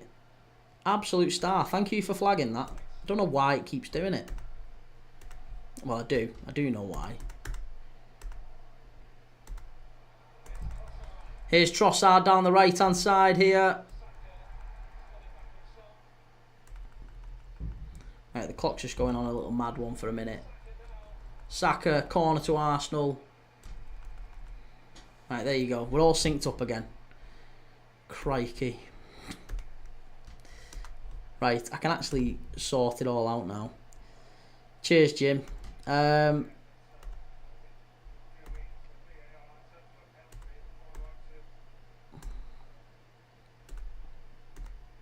great. We're boxed. M157, everyone's got their opinions. Yeah, that's his. We all differ. That's it. Yeah, that's it. We've all got our opinions. But there are some opinions that are just a little bit wide of the mark. Don't get me wrong. You can have opinions, and we can all, like, for example, Bruno Fernandes, right? You think Bruno Fernandes gets in any team? That's fine. I don't think he does. But then there's some opinions where you look at and you're like, no, come on. Surely there is a little bit of objectivity. Like, I remember them comparing. I think when people compare Hazard to Salah, I just look at them and think, seriously, are we actually having this conversation? Hazard and Salah. I had someone in the chat the other day talking to me about Paul Pogba being one of the best central midfielders ever. One of the best central midfielders ever. Unbelievable.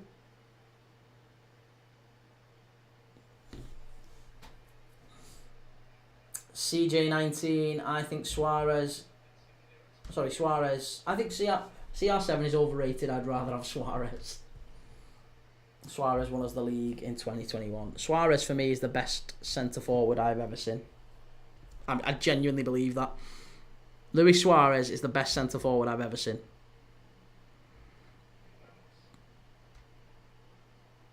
That Barcelona version. I mean, I thought the Liverpool version was unbelievable. That Barcelona version is insane. And yeah, as you say, even at Atletico Madrid, he was top quality. So, when we talk about Ronaldo, Luis Nazario Ronaldo, the original R9, you know, when we talk about that player, very, very top elite level strikers, I think Luis Suarez is right up there. Jim, Paul Pogba let me down big time. Yeah, United fans, I mean, to be fair, you've been let down big time by a few players over the years. Alexis Sanchez was another one. A lot of big signings who came in. Di Maria. I think Di Maria was brilliant, but he just didn't work out, did he? But there's a lot of players over the years who just haven't quite worked out at United. And it's not even them in a lot of cases. It's Man United, isn't it? Trossard raging there. Wants a free kick. He's not getting it. CJ19 R9 is a snake, but he was best ever. I was born in 2005, so I didn't see him. There you go. Yeah, I was gonna say by 2005 he was kind of done and dusted. He was at Milan in 2005, wasn't he? AC Milan. That was fat Ronaldo. I mean, he was still really good then. I'm sure he was. He was still doing bits, but wasn't quite the same. Jim Sancho more recently, yeah. Yeah, those high profile signs. Lukaku as well. Lukaku was another one, 80 million quid from Everton. And do you know what? On the face of it, that Lukaku one, if you cut that, like, that just made so much sense. That would have been like United going signing Isak now, because Lukaku was so good at Everton. He was literally Drogba. He was brilliant. His Saka shot, just wide, very nearly 2-0 Arsenal there. Jim, I'm probably the one who's been slightly let down by Alessandro Martinez. I think Martinez, if he plays, he's good, isn't he? Martinez is just maybe injury prone. That's probably what's let Martinez down a bit. When he's fit and he's playing, he's not a bad centre back. He's okay. Jim, Donny van der Beek, yeah, Van der Beek. Again, everyone thought you were signing like a Frenkie de Jong coming into that midfield, pass and move, sort of, you know, the old Ajax way. Career's fallen off a cliff. Kirkes, good ball in. Oh, that's poor. Really poor from Kirkes. Geordie Rob, what's the score, mate? It's 1-0 Arsenal. Still 1-0.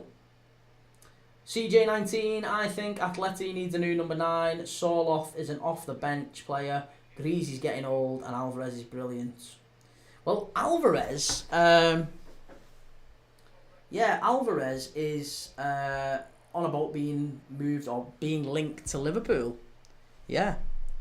Alvarez maybe with a swap for Darwin Núñez. That could make sense. We know Darwin Núñez has done really well at Almeria before when he's played in Spain, so I think Darwin Núñez going back to La Liga makes a lot of sense, and certainly working under Simeone. He's got that temperament, Darwin Núñez, that he could go there and be a bit like Diego Costa was, Falcao, Suarez, that sort of a temperament. He's either going to go and he's going to be the best striker in the world, or he's going to get sent off every week. Oh, wow, that's unbelievable. What a ball in. Oh, that's so unlucky. Great play by Bournemouth there. Do you know what? That is ridiculous, right? Evan Nilsson's just been booked there because David Raya ran out and he tried to roll the ball out. Tried to roll the ball out quick to get the ball away. That's basically what Loris Karius did in the Champions League final. He tried to throw the ball out and Benzema put his foot out. That's all that Evan Nilsson has just done there. There's nothing wrong with that. There's nothing wrong with that. Why has he got booked for that? That is absolutely ridiculous. Tell me what the difference is between that and Karius in the Champions League final. David Reyes tried to roll it out quick. Evan Nilsson's blocked it. That's the risk that you take as a goalkeeper. I don't understand why that's even close to a yellow card offence. Jordi Robb, Jorginho Wijnaldum is a forgotten player too. Loved Gini. He was brilliant. CJ19, I'm a Liverpool and Atletico Madrid fan, so I wouldn't mind it. Supported Liverpool for 12 years, so I was only 7, and Atletico Madrid 5 years. Now, okay. Nice.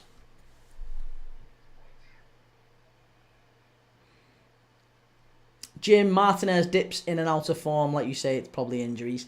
Yeah, I think if Martinez is fit and gets a proper run of starts, if he can stay fit, he has had a couple of bad injuries as well. That's the issue with Martinez now. He's not picking up lots of little niggles. It seems to be the same recurring injury, doesn't it? So yeah, but when he gets a run of form, I think he's a good player. Maybe not top quality, but probably would start in United's defence. Yoro Delict Martinez, that probably works as a centre-back 3 under Amorim. I'm sure he'd want 1 or 2 more, mind. Here's Kluivert. He's got Lautaro with him. Plays it into Cook. Oh, that is shocking. That is absolutely shocking, that from Kluivert. I'd be pulling him off the pitch for that. I would literally be pulling him off the pitch for that. Jordi Robb, do you think Jordan Henderson will retire at Ajax? No, I don't. I mean, obviously, Jordan Henderson is on very, very big wages at Ajax, and they nearly tried to move him on in the summer. They tried to get rid of him to move him to Monaco. So, yeah, I think they would, if they could, maybe move him on. So I don't think he will retire. I think he probably stays at Ajax a little bit longer, and then he might well take his chance, and he might even come back to the Prem, Jordan Henderson. I think there's still time for him. He's one of them players like Milner who, he looks after himself. He'll probably still be playing in another 2-3 years' time, easily, well into his late 30s. James Schweinsteiger was another flop for us, and Falcao, when he came back from his injury, he didn't do anything. Schweinsteiger I was a bit disappointed by, but apparently he got kind of, the club, I suppose, let him down a little bit, they said. Or at least that's what Schweinsteiger said in his interview. Bournemouth cutting forward here, that's poor. You've got to, what are you doing? What are you doing? Absolute moonhead. Itty.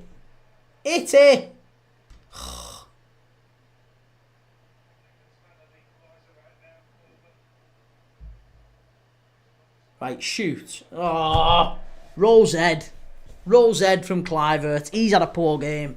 Really, really poor game. Geordie Rob maybe retire at Sunderland where he was born. Yeah, that might work. That might work. If Sunderland are a Premier League team this time in the summer. In fact, I could even see him coming back this summer. If Sunderland get back in the Prem, he might go back there for a bit. That might make sense, mightn't it?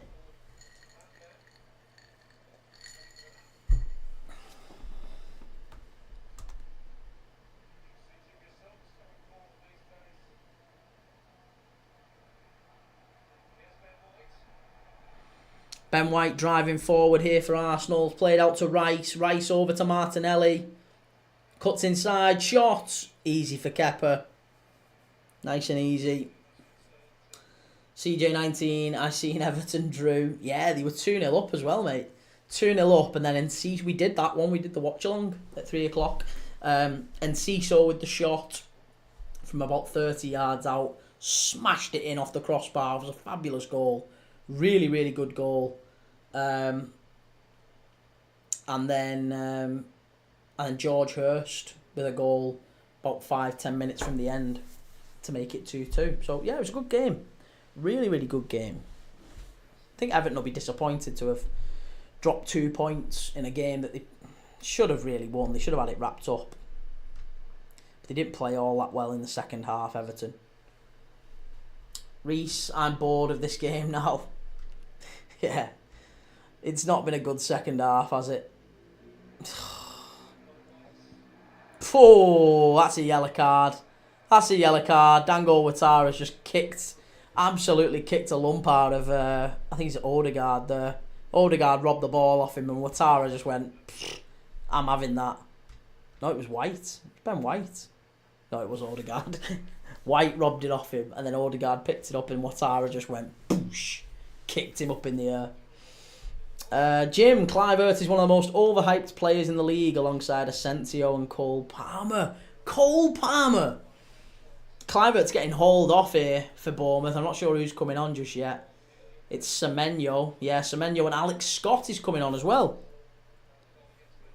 Araujo, so it's a right back for a number 10 in terms of Alex Scott. And Semenyo coming on for Kluivert. So it's a bit of a reshuffle for Bournemouth, but 2 attacking players coming on. Yeah, I don't think I agree with Cole Palmer being overhyped. I think if anything, Cole Palmer's, I wouldn't say he's underhyped, but I think he deserves to be playing at the top level next year. It'd be mad if he's not in the Champions League.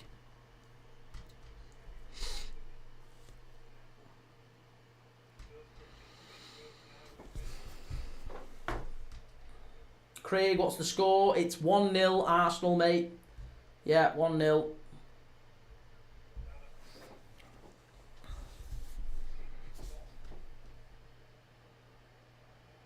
Asensio's been fantastic for Villa when he's played. I agree with Kluivert being overrated, though. Again, Asensio, I'm not sure he's overrated, but he's probably overpaid, and that might be the reason why he doesn't end up staying at Villa. Here's Semenyo. Bournemouth have got a real chance on the counter here. If they get this right, Semenyo into the box. Oh, and he's fluffed it. That's really poor, that. Really, really poor. Saliba just came across and snuffed it out. It wasn't even great defending from Saliba, that. It was a horrendous first touch from Semenyo. He knocks it like 10 yards in front of him. What are you doing? And it's not even a corner, it's a throw-in. That's ridiculous, that. Absolutely ridiculous.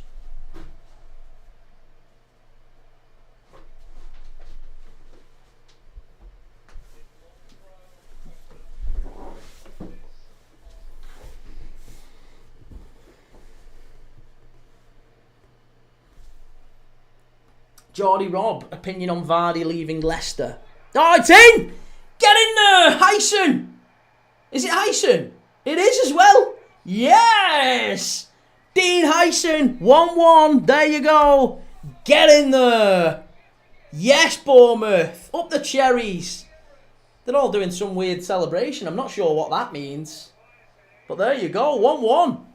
66 minutes gone. We knew there was a sting in the tail here. Declan Rice ain't happy. He's turning around screaming at his teammates here. I'm not surprised. And there's Liverpool's future centre-back, hopefully. It's a long throw into the area. And it's just a flick on. It's just honestly, that's so simple. Semenyo with a long throw into the box. And Hyson just with a little flick on, right into the far corner. David Ray, a full stretch, can't get to it. So there you go, 1-1. Great header. Liverpool's future centre-back. Get in.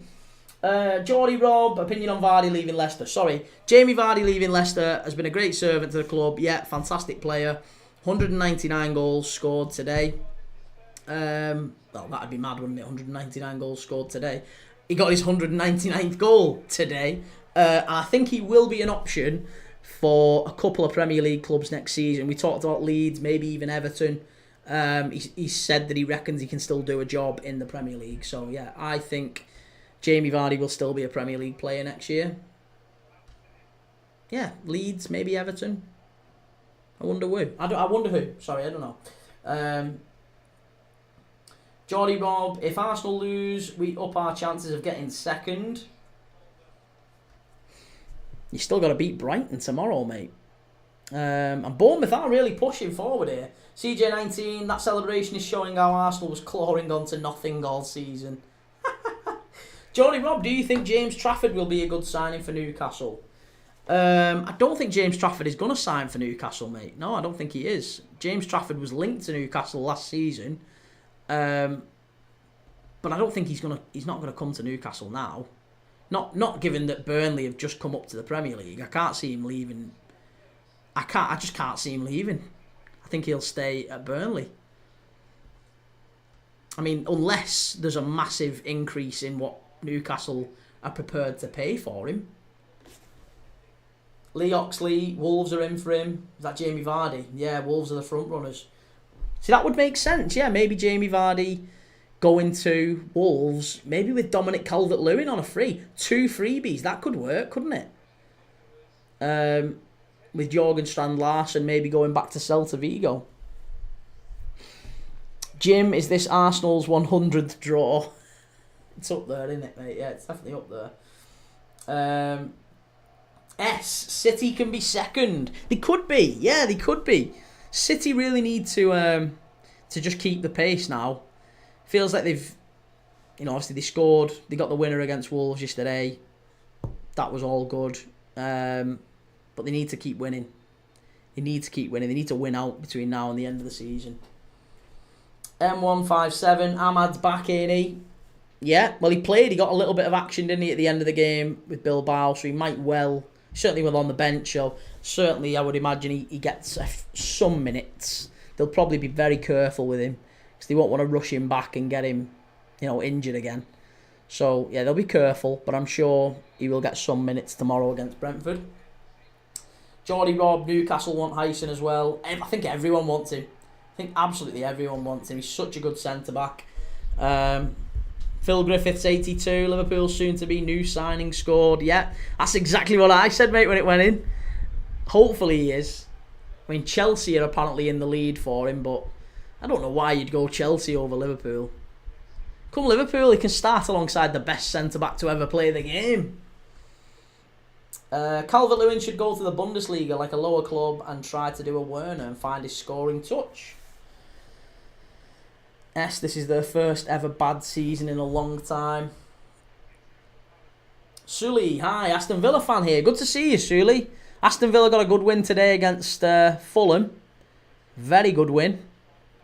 Do you think you make the top 5? Could you get Champions League football? It's going to be very dependent on whether or not Liverpool can get a win against Chelsea at Stamford Bridge tomorrow.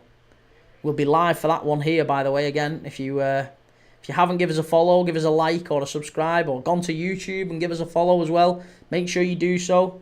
We're live on those platforms tomorrow. Bournemouth, very good play again. Martinelli, that's wonderful. Unlucky. Really smart play there. Jim, did you see Danny Farker wasn't celebrating with Leeds? I'm telling you, he's getting sacked. Yeah, I thought that was quite odd. Leeds score a last-minute winner, and he was like that, wasn't he? He was just kind of like... And you were like... Honestly, the players on the pitch were all dancing. It felt mad. I didn't understand it. Here's Bournemouth down the right-hand side. Tried a bit of a flick-flack there, I think, Alex Scott. Didn't quite get it right. Arsenal are playing themselves into trouble here. I'm not sure what they're doing. Oh, they haven't. They've played themselves into trouble. Bournemouth win it back. High up the pitch again. Here's Semenyo. Here's Ouattara. Shot from distance. Chance. Over the bar. Corner to Bournemouth. Arsenal putting themselves in all sorts of danger here. It was Tavernier with the shot there. CJ90. Sully, I followed. Thank you. Thank you. I think Vardy will go to Wrexham. Brentford v United. What's your prediction? Brentford 2-1. Yeah, Brentford 2-1. We're not watching that one tomorrow. We're doing Brighton against Newcastle because they're both on at the same time. So we're going to do Celtic against Rangers. Celtic v Rangers tomorrow at 12 o'clock. Then Brighton v Newcastle at 2 o'clock. And then Liverpool away at Chelsea at 4:30. So we're going to be live for all of them tomorrow afternoon. Looks like Bournemouth are going to need to make a change here. Is it Ouattara who's gone down? Looks like he's feeling his crown jewels there. Marino is about to come on as well for Declan Rice. Sully I followed. Again, thanks Sully for the follow. Yeah, appreciate that, mate. Get to YouTube as well and give us a follow. Geordie Rob, if you beat Chelsea tomorrow, you'll do us a big favour. I mean, we seem to be resting a lot of players tomorrow, mate. So that's all I can say. I hope we do beat Chelsea, of course, but something tells me we might not do. Chelsea might just get a point at least. They've certainly got more riding on it than we have. Brooks is about to come on for Bournemouth, and it looks like Ouattara's hobbling off. Yeah, Dango Ouattara off, David Brooks on. Good to see David Brooks back playing football after his cancer scare. Always good to see players getting back to it. He's a very talented player. Farker nearly slipped Leeds up. Solomon is on loan from Leeds. No, he's on loan from Spurs at Leeds. He is at Leeds on loan, yeah. He's a Tottenham player. CJ19, United have a good away record. Yeah, but Brentford were a very, very decent home team as well earlier in the season. So I imagine Brentford will get a result. They need to win to keep their foot on Europe. Chance. It's in! It's 2-1! It's there! It's Evan Ilson! 2-1 Bournemouth! Get in there! Yes! He's doing the old celebration. He loves it. Get in there. Arsenal 1, Bournemouth 2. Oh, David Raya, look at him. He's not sure. He's asking for an offside. I don't know why. I don't think there's ever even close to an offside here. Pooh-wee. Here we go. Let's just watch it back. It's a flick at the near post. There's nothing wrong with that. There's nothing wrong with that. It's a flick on at the near post from the corner. Tavernier flicks it on. It goes to the back post. And it just comes off. It comes off Evan Ilson. There might be a claim for a handball, actually. There might be a claim for a handball. Let's just check it. Odegaard isn't even looking at the ball. Odegaard has literally got his hands wrapped around Evan Ilson. And they both fall on the floor. And as they fall into the floor, it kind of just hits Evan Ilson's hip and goes in and bounces in at the far post. It's a great flick on at the near post by Tavernier. Arsenal 1, Bournemouth 2. Get in. Get in.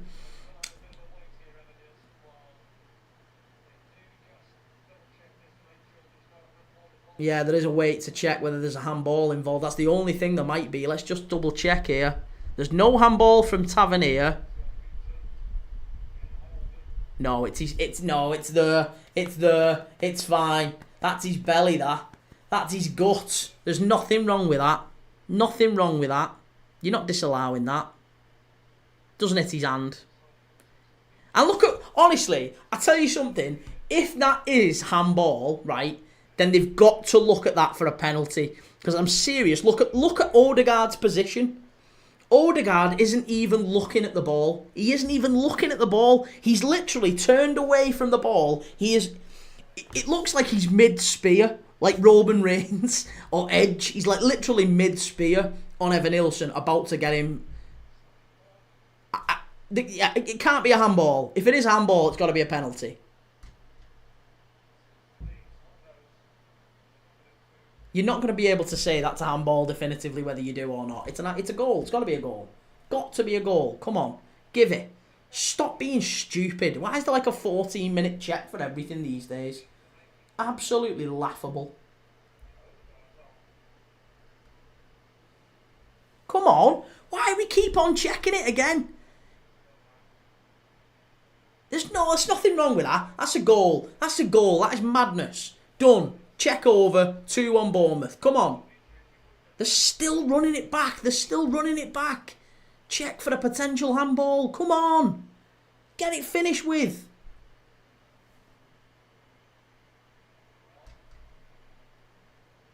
Goal! Yes, get in there. Thank God for that. Suley, I think Liverpool beat Chelsea, Brighton beat Newcastle, Palace beat Forest. Hopefully I'm right. Well, that's certainly the best outcome, isn't it? For Aston Villa, definitely.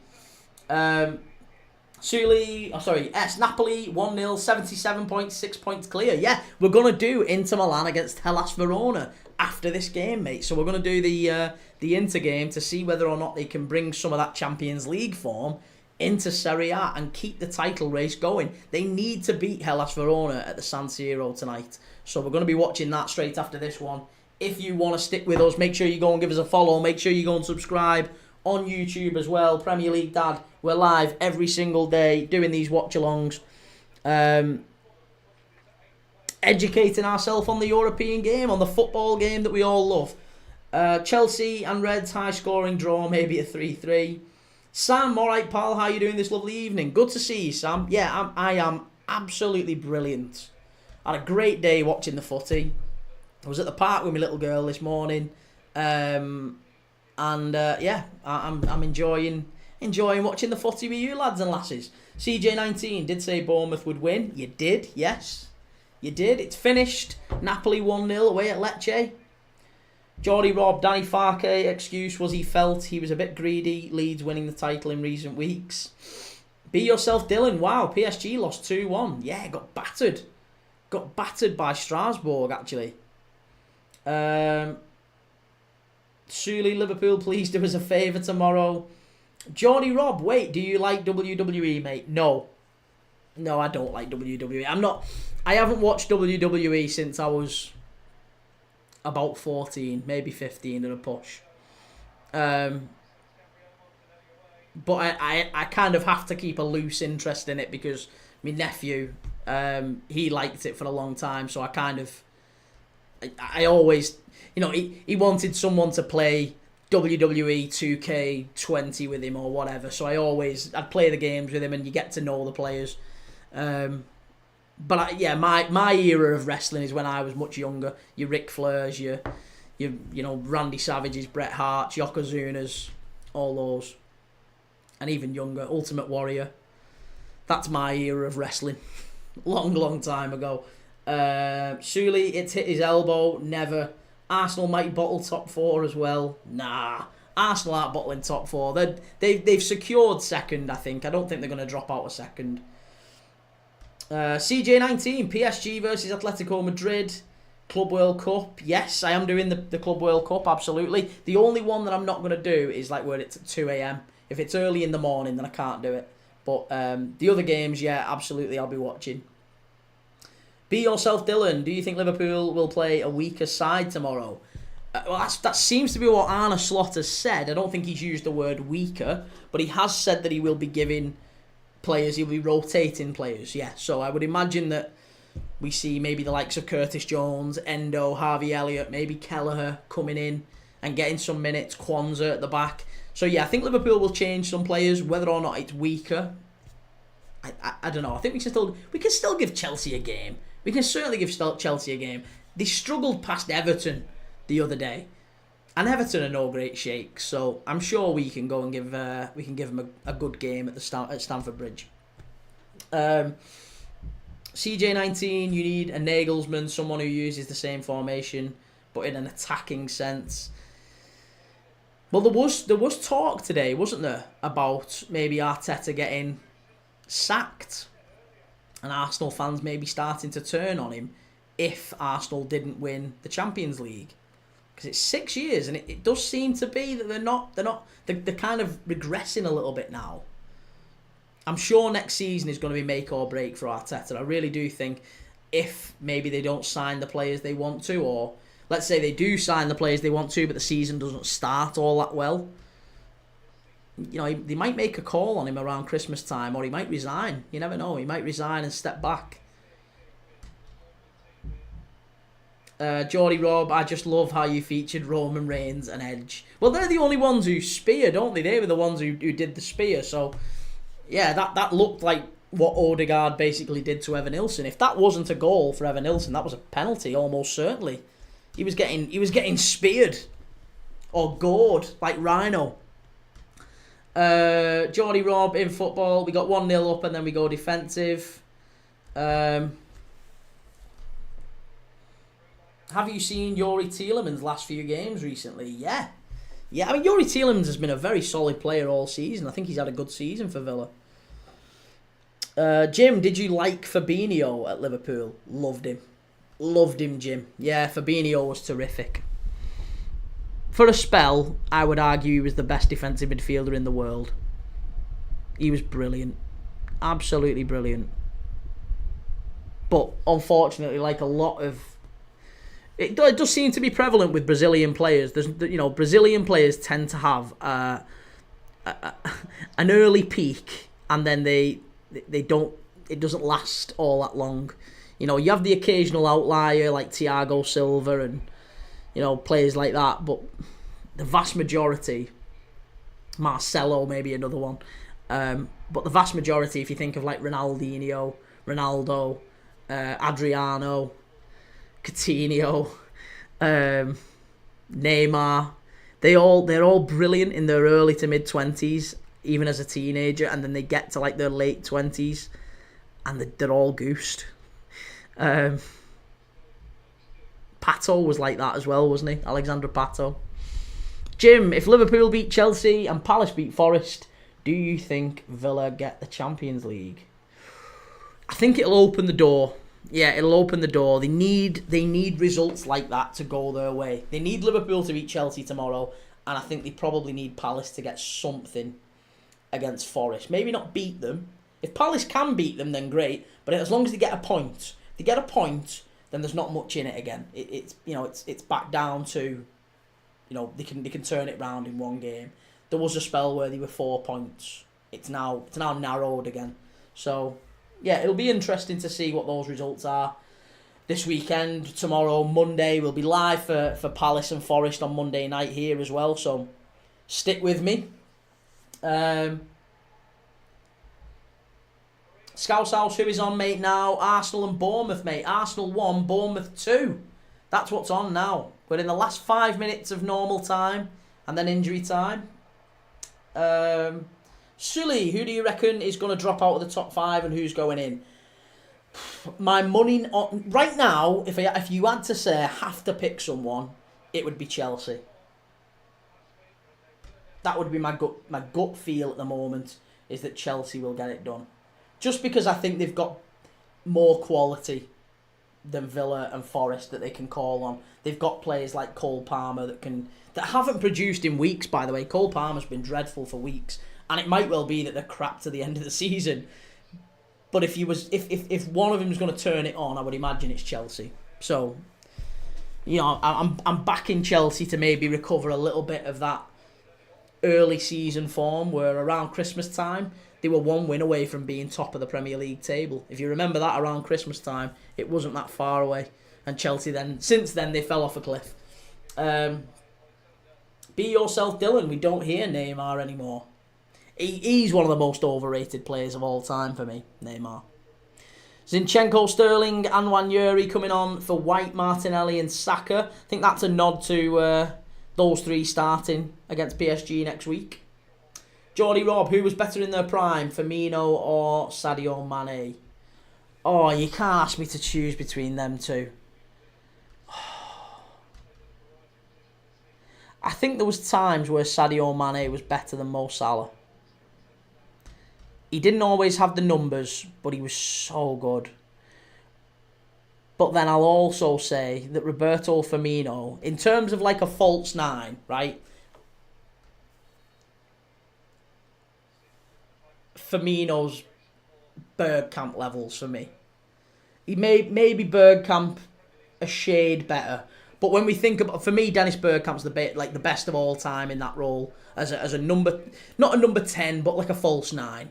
He was unbelievable. And he just knitted everything together so well, so effortlessly. He was a joy to watch. I loved watching Dennis Bergkamp growing up. And Roberto Firmino brought a bit of that back. So, I won't say that Firmino is as good as Bergkamp, but he's up there.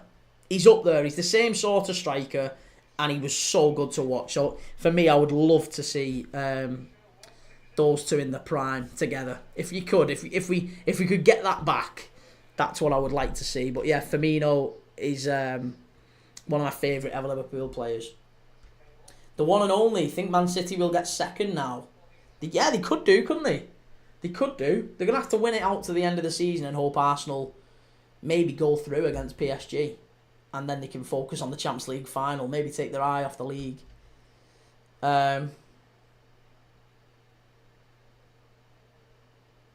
Palace 1, City 2 in the Cup. Do you think so? Okay. Geordie Rob, you're going to do Newcastle v Arsenal pre-season game in Japan.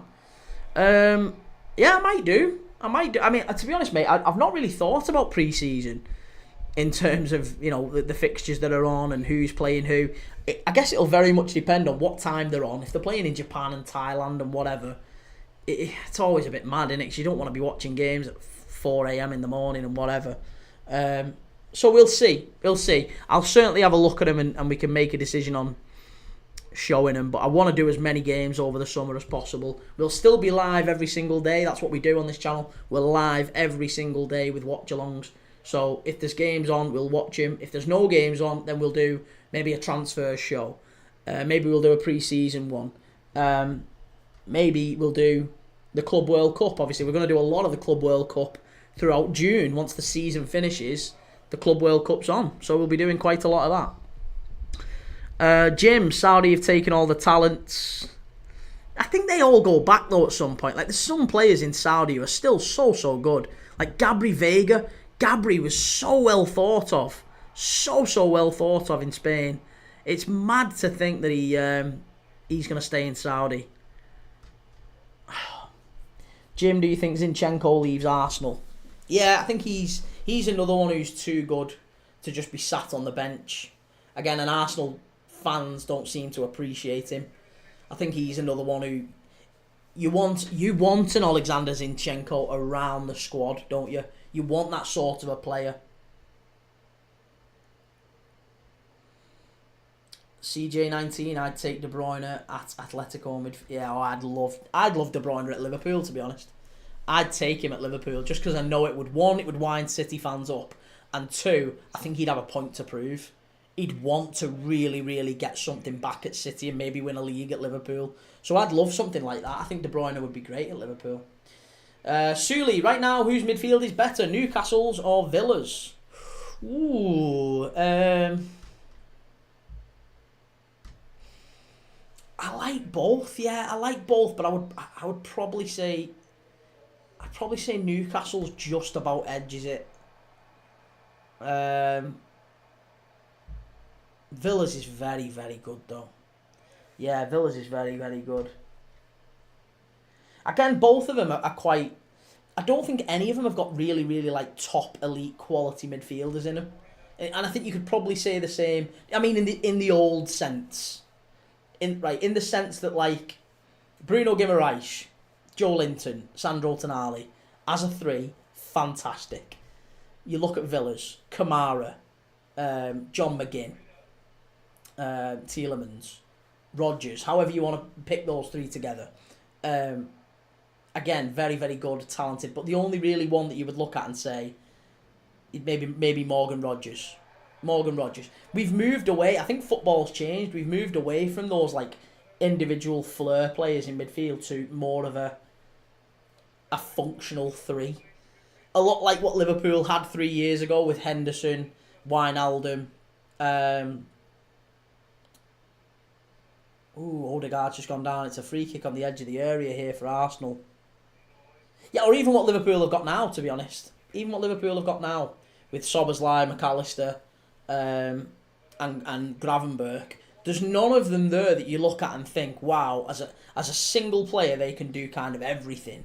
McAllister's probably the closest one. McAllister, Guimaraes and Morgan Rodgers, they're your three worldies, aren't they? Out of those midfields. And then the rest are just like industrious, physical, athletic, good off the ball, good on the ball, hard working. It's that. It's a good mix of flair with, industriousness.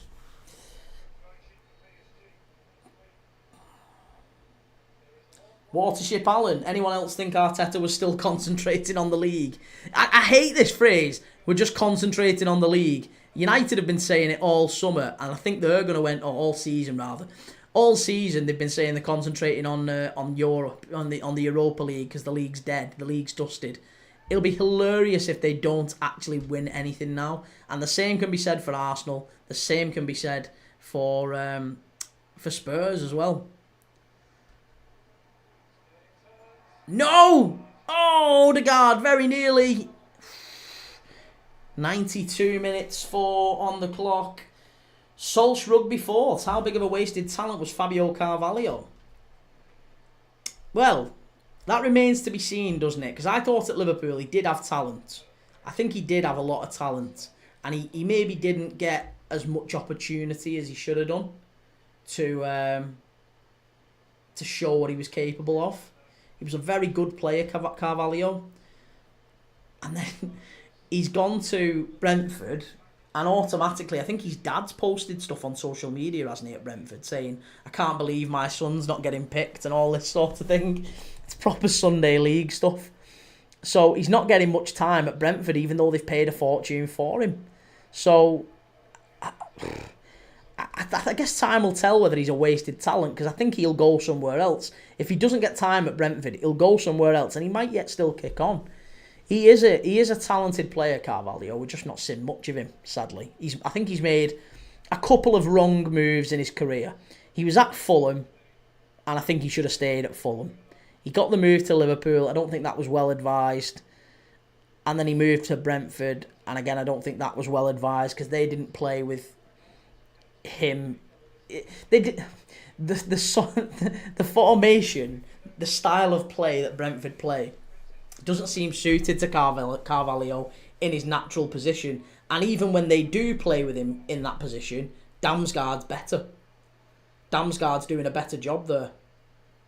So it always seemed like he's making the wrong choice of move, and he's not going to get the best opportunity to showcase his stuff. He'll go somewhere else. He might even go on loan, actually. That might be a good move. Maybe him going to somewhere like West Ham. I could see him going to West Ham next season, because they'll need someone if Paqueta's maybe moving on. The whole betting scandal's not quite working out with him. So maybe Paqueta moves away, and someone like Carvalho goes and gets a chance at West Ham in the 10. That could work. Bowen, Carvalho, Kudus. Like that.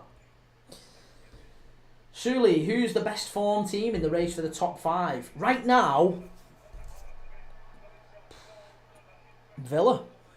Probably Villa, yeah, you'd say. Forest have kind of dipped. Newcastle haven't looked so hot. Chelsea as well haven't looked great against Everton last week, and I didn't think they were even all that great in Sweden against your Gardens. Watership Allen, Carvalho would do well at Leeds next season. Yeah, he would. Yeah, that'd be not a bad signing, would it?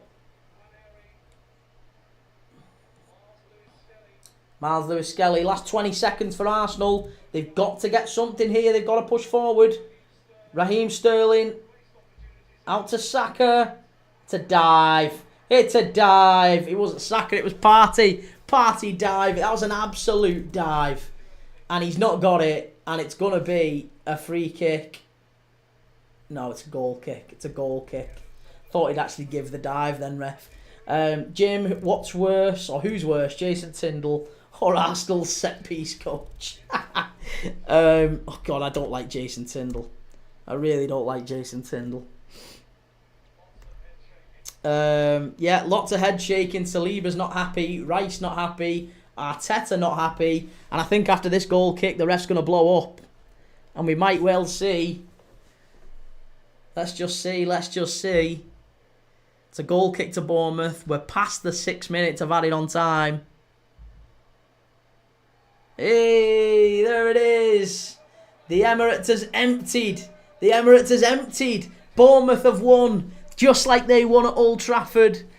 Big, big win that for Bournemouth. Massive win for Bournemouth. And what does that mean for the Premier League? Because I'll tell you something. If Bournemouth are now, they're now 2 points clear of Fulham, 4 points clear of Brentford, and 2 points clear of Brighton. Brighton now need to win against Newcastle tomorrow, and Brentford need to beat Man United. Imagine Brentford beat Man United tomorrow. That'll really put the cat amongst the pigeons. Oh, that'll be so, so good. So, so good. Wow. Bournemouth do the double. Reece, my team are an absolute travesty. No skill, Aaron. Why do I feel so confident that Arsenal beat PSG? No chance. Arsenal aren't beating PSG. No skill, Aaron. Oi, where's Reece? He's always chatting about United. Arteta's strongest team just to lose. Wow. Right. Listen. I'm going to end the live. I'm ending the live now. We're going to end it and I'm going to switch over to Inter Milan against Verona. Inter Milan against Hellas Verona. That's our fourth and final stream for tonight. It'll take us through to about 10 o'clock tonight. So if you've been with me all day today, we've done the Championship early this morning, Coventry against Borough, Championship final day. What a day that was. Then we did 3 o'clock, Everton 2, Ipswich 2. Then we've just done Bournemouth winning 2-1 at the Emirates. Fantastic performance by Bournemouth there. And we're going to go on now to the final game of today for Premier League, Dad. Inter Milan against Hellas Verona at top of Serie A. Inter Milan are currently 6 points behind Napoli, albeit they have a game in hand. They have to win tonight, or the Scudetto title might well be heading to Naples. The title that looked almost certain to head to Inter Milan, it looks like they've thrown it away. It looks like they've thrown it away. They have to win tonight against Hellas Verona, so it's going to be a big, big night, this one. Let's see if Inter Milan can turn it round and try and get 3 points tonight against Hellas Verona. If you want to stick with me, as I say, make sure you followed, make sure you've subscribed, and I will be live again in around about 10 minutes. It kicks off at quarter to 8. So, yeah, stick with me. I'm going to end the live, and I'll see you all in about 10 minutes.